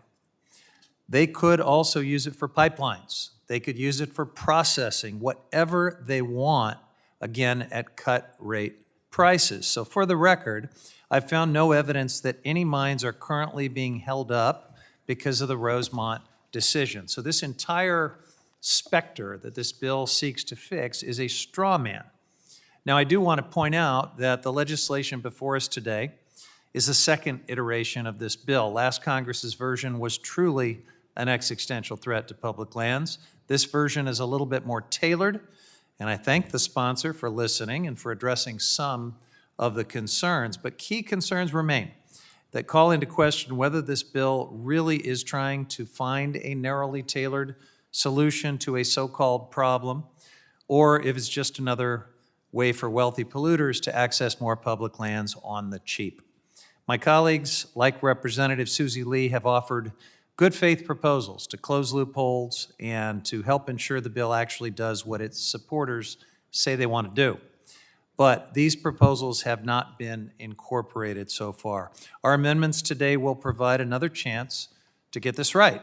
And ultimately, balanced public land management will require that we reform and modernize the extremely antiquated mining law of 1872. With that, I yield back. Gentleman yields back. Is there further discussion on the bill? Mr. Stauber, you're recognized. Thank you, Mr. Chairman. I rise in strong support of H.R. 1366, the bipartisan and bicameral Mining Regulatory Clarity Act introduced by my good friend and colleague from Nevada, Mr. Amodei. This bill is simple. It provides much-needed certainty to our domestic mining industry by codifying the so-called Rosemont fix.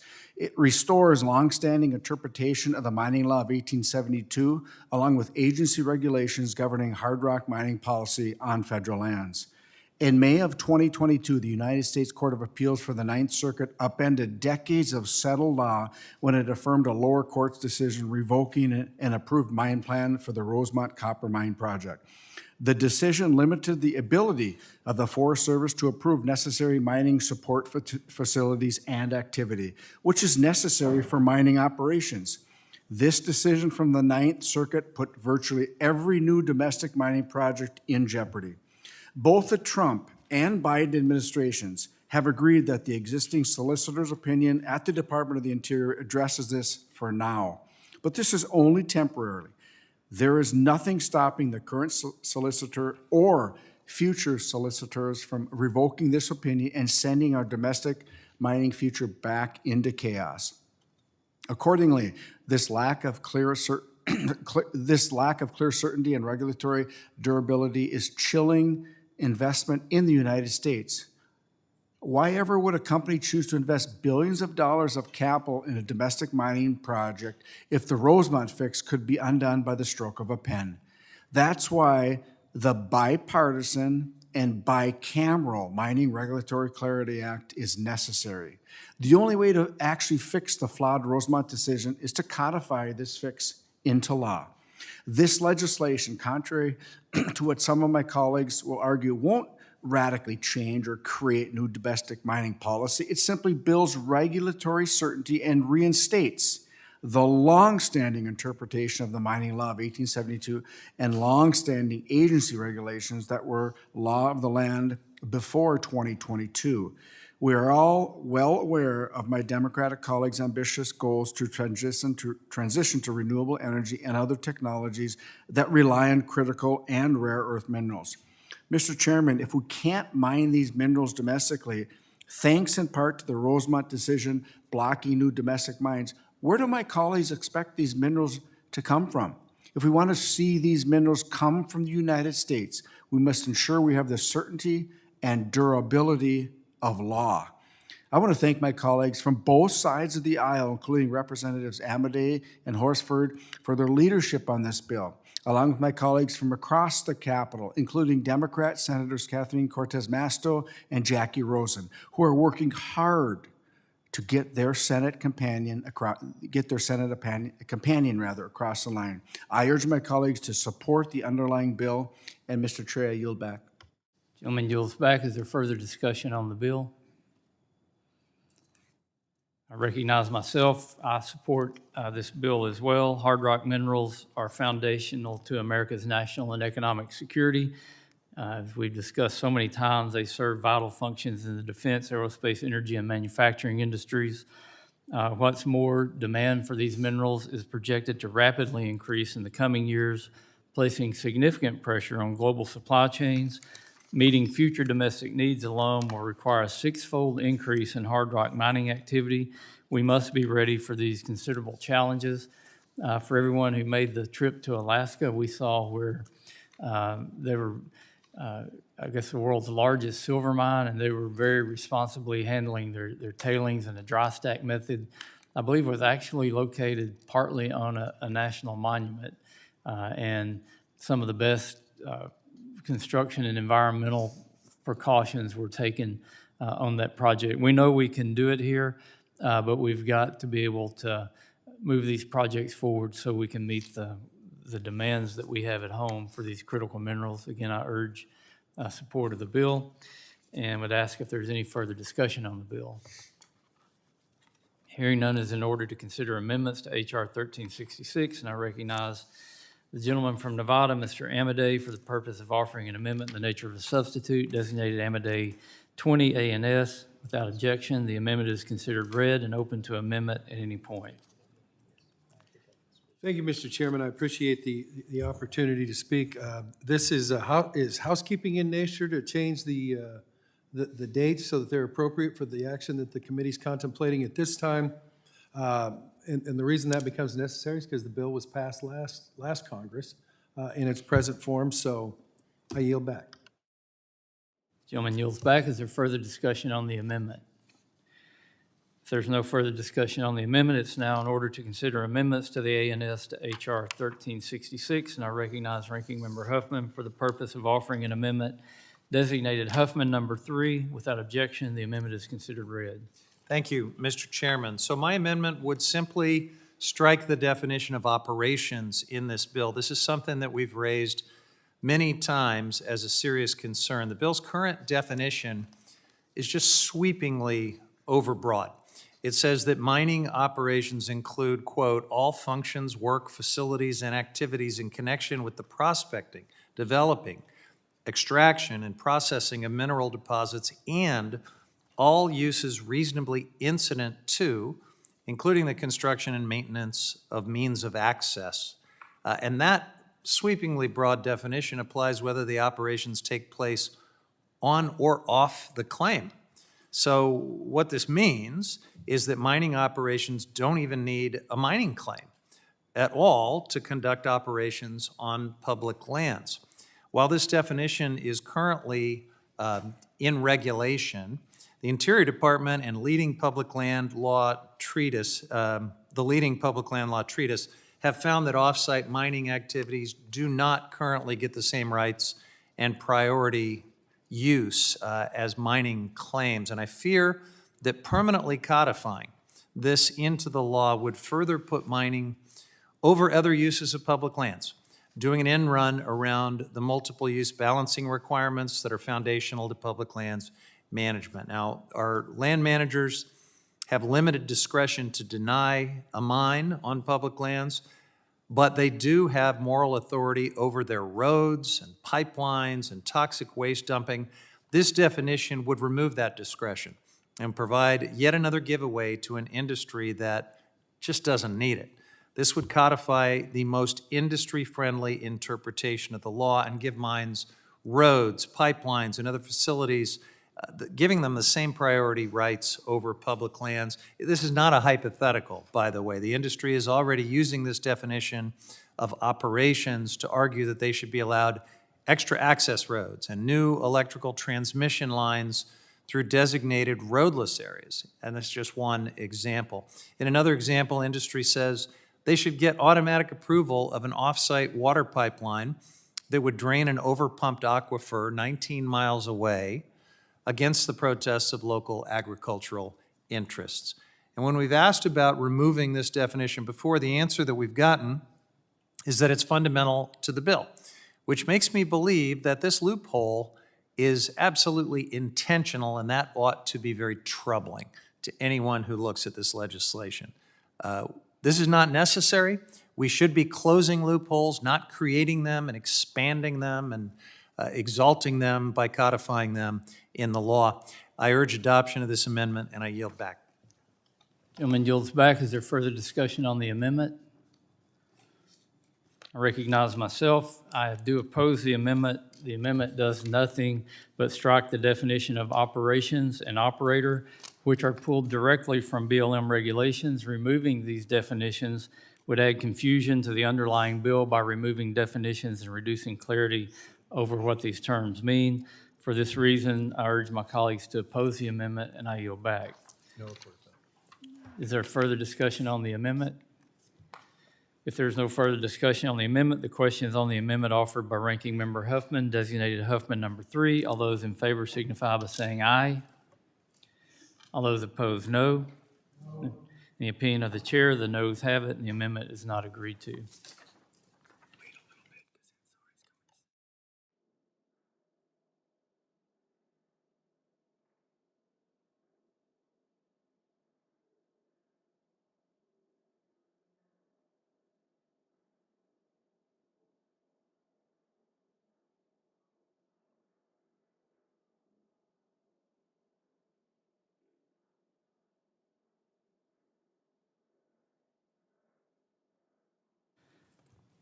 I recognize the gentlewoman from Arizona, Ms. Ansari, for the purpose of offering an amendment designated Lee number 1. Without objection, the amendment is considered read. Thank you, Mr. Chairman. I'm offering this amendment on behalf of my colleague, Representative Susie Lee, who has been closely involved in discussions about how to improve this bill. And while this bill is better than it was last Congress, my colleague had a few recommendations for further improvement. There are no surprises in this amendment.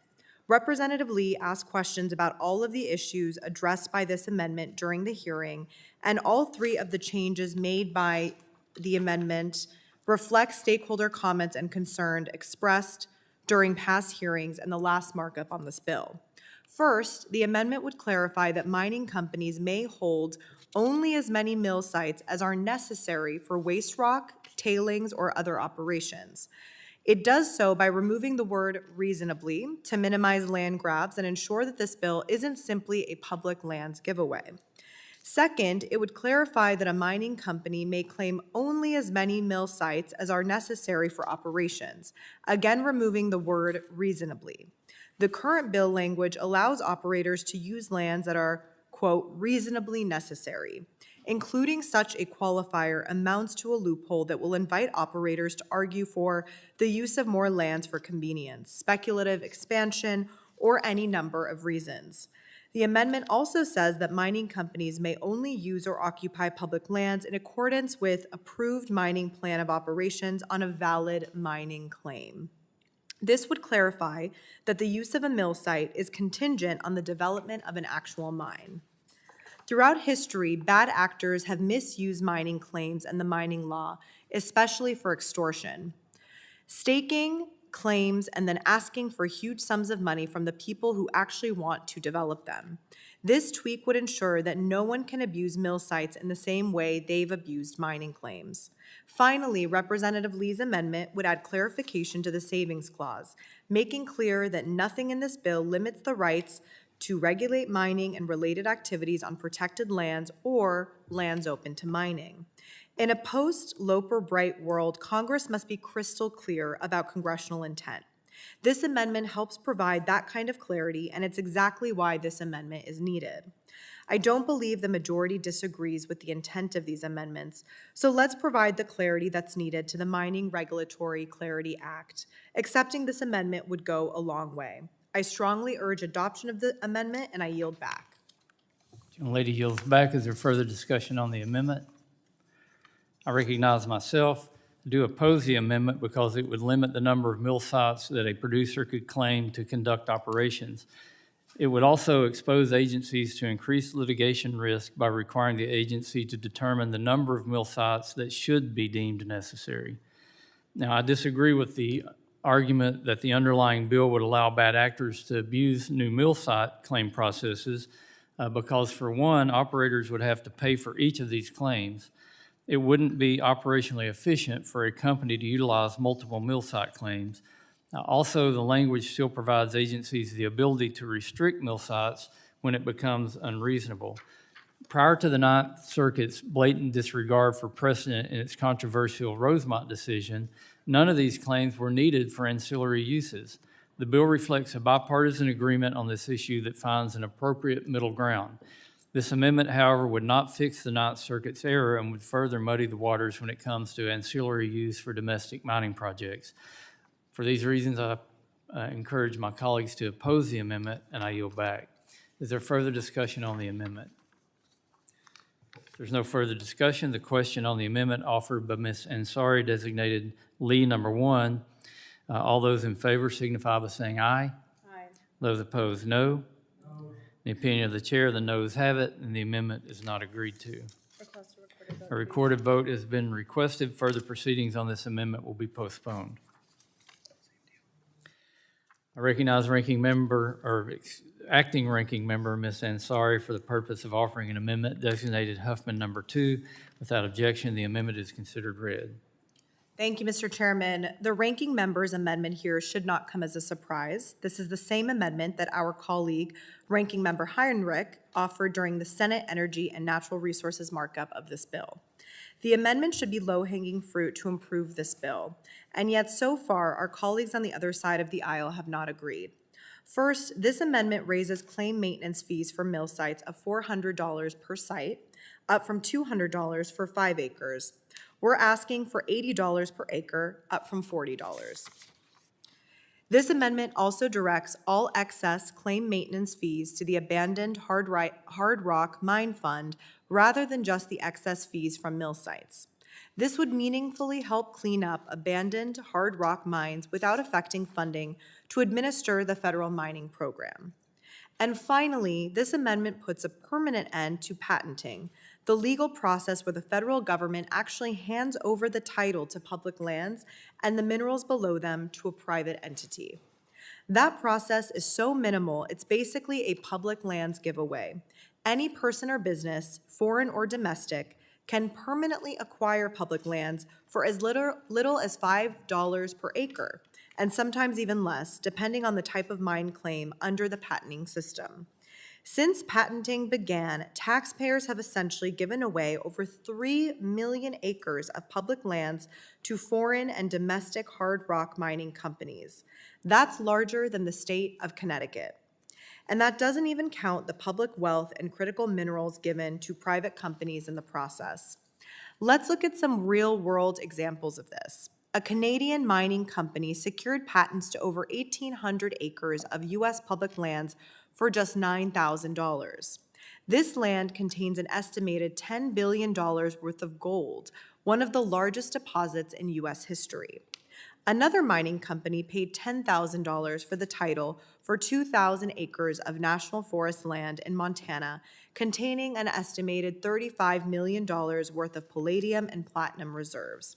Patenting has been under an annual moratorium through the appropriations process since 1994, but it's long past time we end this practice permanently once and for all.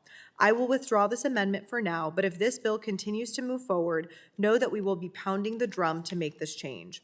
I withdraw the amendment and I yield back. The amendment is withdrawn.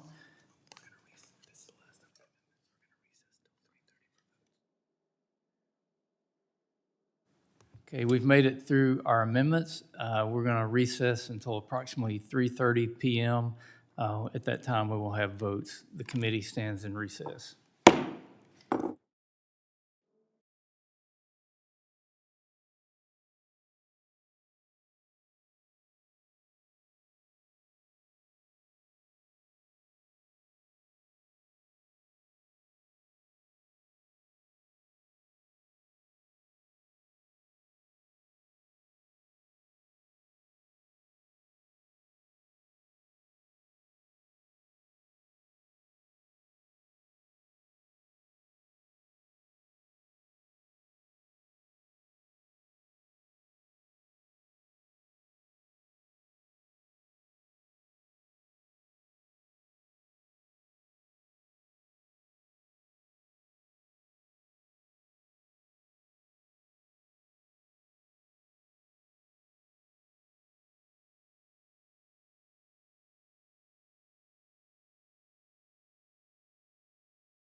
Committee will come to order. The chair notes the presence of a quorum. The unfinished business is on the request for recorded vote on amendments to the ANS to HR 4090.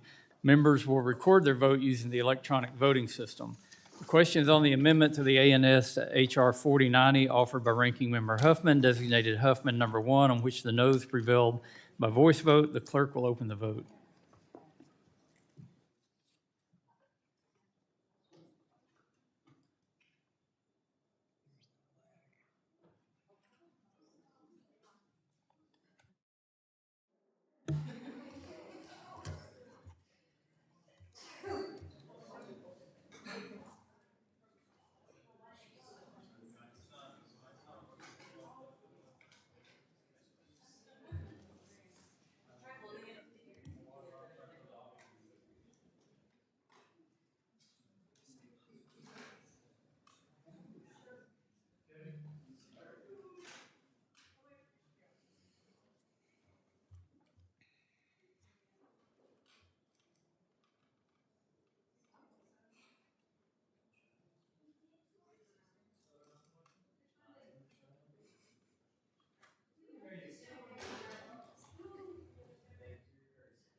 Have all members voted?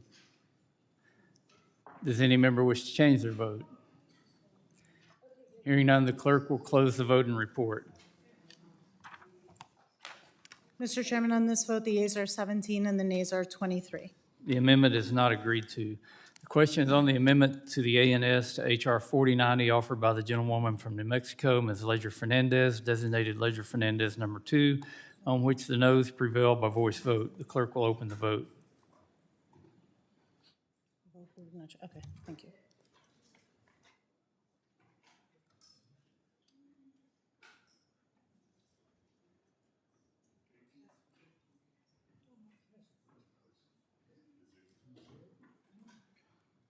Have all members voted? Does any member wish to change their vote?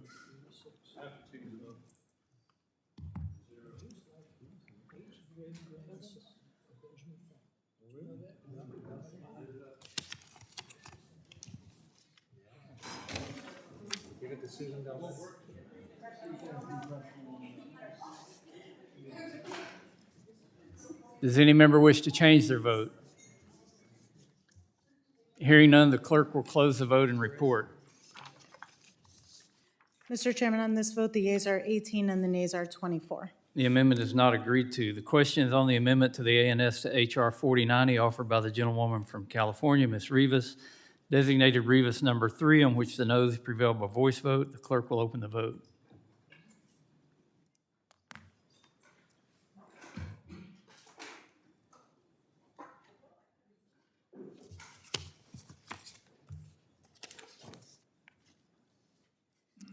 Have all members voted?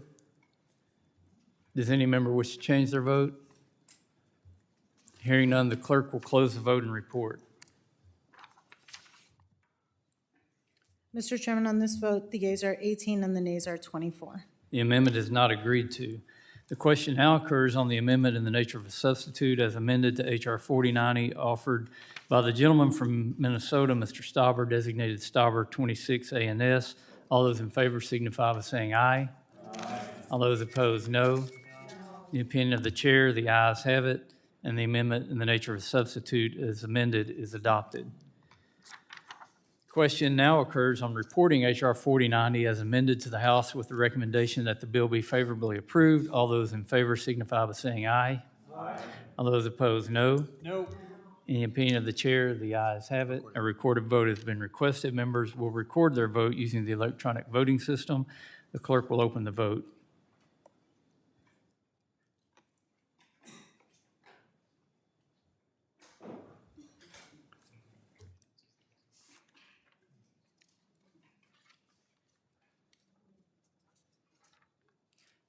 Have all members voted? Does any member wish to change their vote?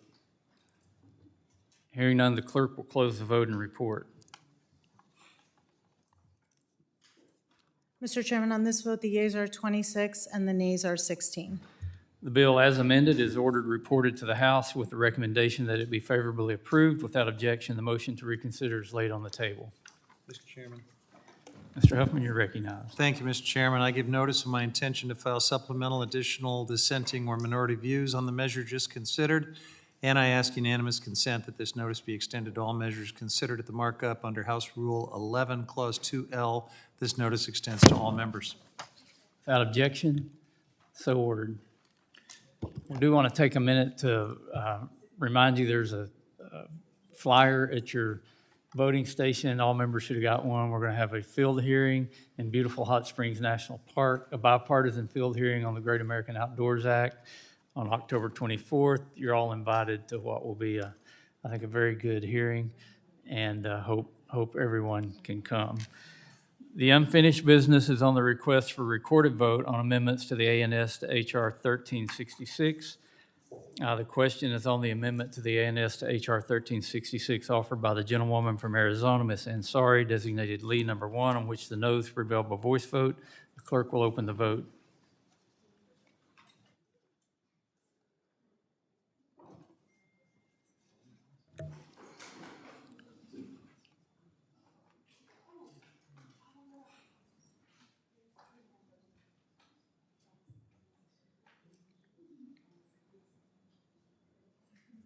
Have all members voted?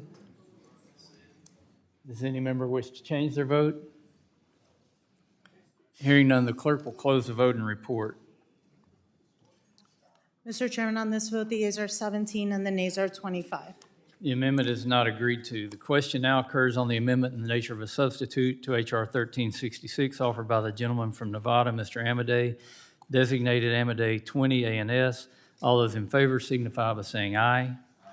Those opposed say no. No. In the opinion of the chair, the ayes have it, and the amendment in the nature of a substitute is adopted.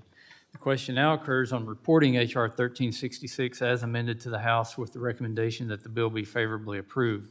All those in favor signify by saying aye. Aye. Those opposed, no. No. In the opinion of the chair, the ayes have it. A recorded vote has been requested. Members will record their vote using the electronic voting system. The clerk will open the vote.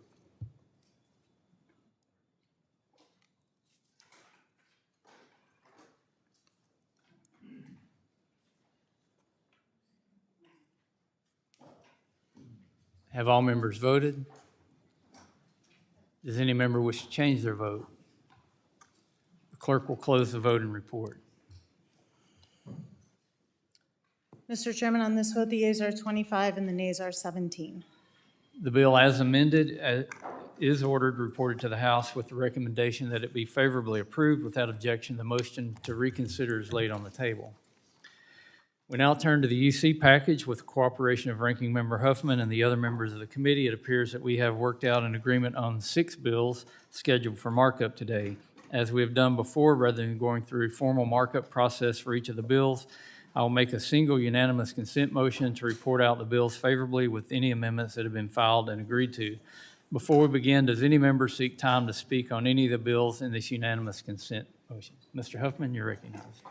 Thank you, Mr. Chairman. I am happy to support the bills in the UC package, and I do want to thank the majority for working with us, including in particular on 2 important bills from Democrats. The first is H.R. 4256. This is the Digital Coast Reauthorization Act, sponsored by the great Dave Menn of Southern California. This would reauthorize NOAA's Digital Coast program through fiscal 2030 with some smart improvements, and the program is very vital to make informed decisions about infrastructure, emergency planning, and sustainable development, particularly as the effects of the climate crisis accelerate. Second is H.R. 3692 by Representative Moulton, and this bill would reauthorize the Young Fishermen's Development Act through fiscal 2031. This program provides direct support to workforce training programs nationwide. It successfully lowers barriers to entry and enables fishermen's organizations to provide training and apprenticeship programs.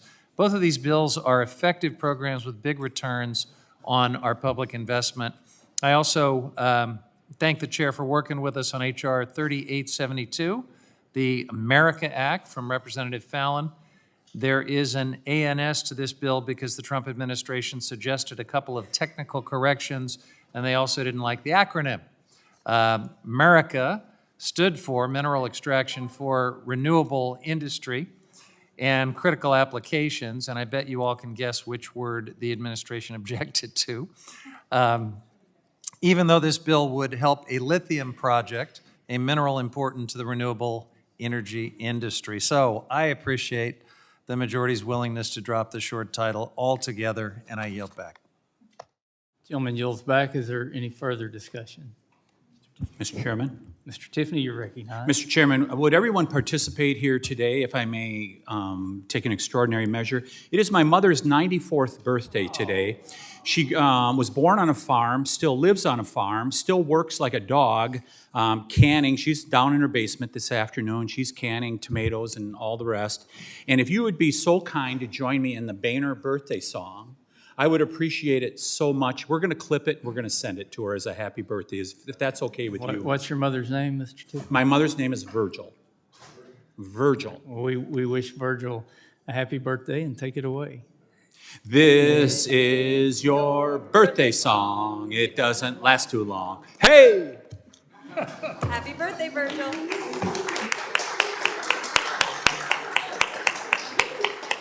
That was sweet. Again, happy birthday, Virgil. Is there any further discussion on the unanimous consent bills? I'll recognize myself, and do want to thank Ranking Member Huffman and others who have worked on and agreed for this package of bills. And there are 6 bills that we have worked on with the minority to advance under unanimous consent. 2 of the bills from the Subcommittee on Indian and Insular Affairs would settle longstanding claims and benefit tribal communities. Those are sponsored by Representative Begich, H.R. 2815, which would transfer 180 acres to Cape Fox Corporation, the Alaska Native Corporation serving the community of Saxman, Alaska. The transfer would fulfill the corporation's outstanding land entitlements under the Alaska Native Claims Settlement Act and allow the Mahoney Lake Power Project to further develop to meet the region's growing power demands. Similarly, H.R. 2916 from Representative Stefanik would authorize, ratify, and confirm the Akwesasne Mohawk Land Claim Settlement Agreement. This congressional action would allow many parties to finally reach reconciliation in a land dispute that has stretched across for 4 decades. We're also advancing 2 bills from the Subcommittee on Water, Wildlife, and Fisheries that reauthorize key programs at existing levels. H.R. 3692, sponsored by Representative Moulton, reauthorizes the Young Fishermen's Development Program, which was created in President Trump's first term. This effort is consistent with President Trump's executive order restoring American seafood competitiveness. Representative Minn's bill, H.R. 4256, reauthorizes the Digital Coast Program that the National Oceanic and Atmospheric Administration administers. This program provides data sets and tools that support the management of coastal communities. Next, H.R. 3872, introduced by Representative Fallon, would amend the Mineral Leasing Act for acquired lands, clarifying that all lands acquired by the federal government are eligible to be considered for hard rock mineral leasing. The existing statute covers a wide range of resources but leaves out hard rock minerals. As a result, required federal lands holding key resources have effectively been locked up. H.R. 3872 would provide a much-needed technical fix to the law. Finally, H.R. 2306 from Representative Moolenaar reauthorizes the Adams Memorial Commission and allows a memorial commemorating one of our nation's most significant founding families, the Adams family, to be constructed within the reserve, an area that broadly encompasses the National Mall. The memorial will bring overdue recognition to John and Abigail Adams, as well as their son, John Quincy Adams, and their devoted service to our country. I support these bills and yield back. I ask unanimous consent that the Subcommittee on Energy and Mineral Resources be discharged from further consideration of H.R. 3872 to amend the Mineral Leasing Act for required lands to make that act applicable to hard rock minerals. Without objection, so ordered. Ask unanimous consent that the Subcommittee on Federal Lands be discharged from further consideration of H.R. 2306, the Adams Memorial Great American Heroes Act. Without objection, so ordered. Ask unanimous consent that the Subcommittee on Water, Wildlife, and Fisheries be discharged from further consideration of H.R. 3692 to reauthorize the Young Fishermen's Development Act and H.R. 4256, Digital Coast Reauthorization Act of 2025. Without objection, so ordered. Ask unanimous consent that the Subcommittee on Indian and Insular Affairs be discharged from further consideration of H.R. 2815, Cape Fox Land Entitlement Finalization Act of 2025, and H.R. 2916, to authorize, ratify, and confirm the agreement of settlement and compromise to resolve the Akwesasne Mohawk land claim in the state of New York, and for other purposes. Without objection, so ordered. I now ask unanimous consent that the following measures be approved and favorably reported as described to the House of Representatives. H.R. 2306, the Adams Memorial Great American Heroes Act, with an amendment in the nature of a substitute offered by the chair, designated Westerman 34 A&S. H.R. 2815, Cape Fox Land Entitlement Finalization Act of 2025, with amendment offered by the gentleman from Alaska, Mr. Begich, designated Begich 055. H.R. 2916, to authorize, ratify, and confirm the agreement of settlement and compromise to resolve the Akwesasne Mohawk land claim in the state of New York and for other purposes. H.R. 3692, to reauthorize the Young Fishermen's Development Act. H.R. 3872, to amend the Mineral Leasing Act for acquired lands to make that act applicable to hard rock minerals, with an amendment in the nature of a substitute offered by the gentleman from Minnesota, Mr. Stauber, designated Stauber 25 A&S. And H.R. 4256, Digital Coast Reauthorization Act of 2025. Without objection, so ordered. Without objection, the motions to reconsider are laid upon the table. Ask unanimous consent that the staff be allowed to make any technical and conforming changes to the documents the committee just adopted, subject to approval of the minority. Without objection, so ordered. If there's no further business, the committee stands adjourned.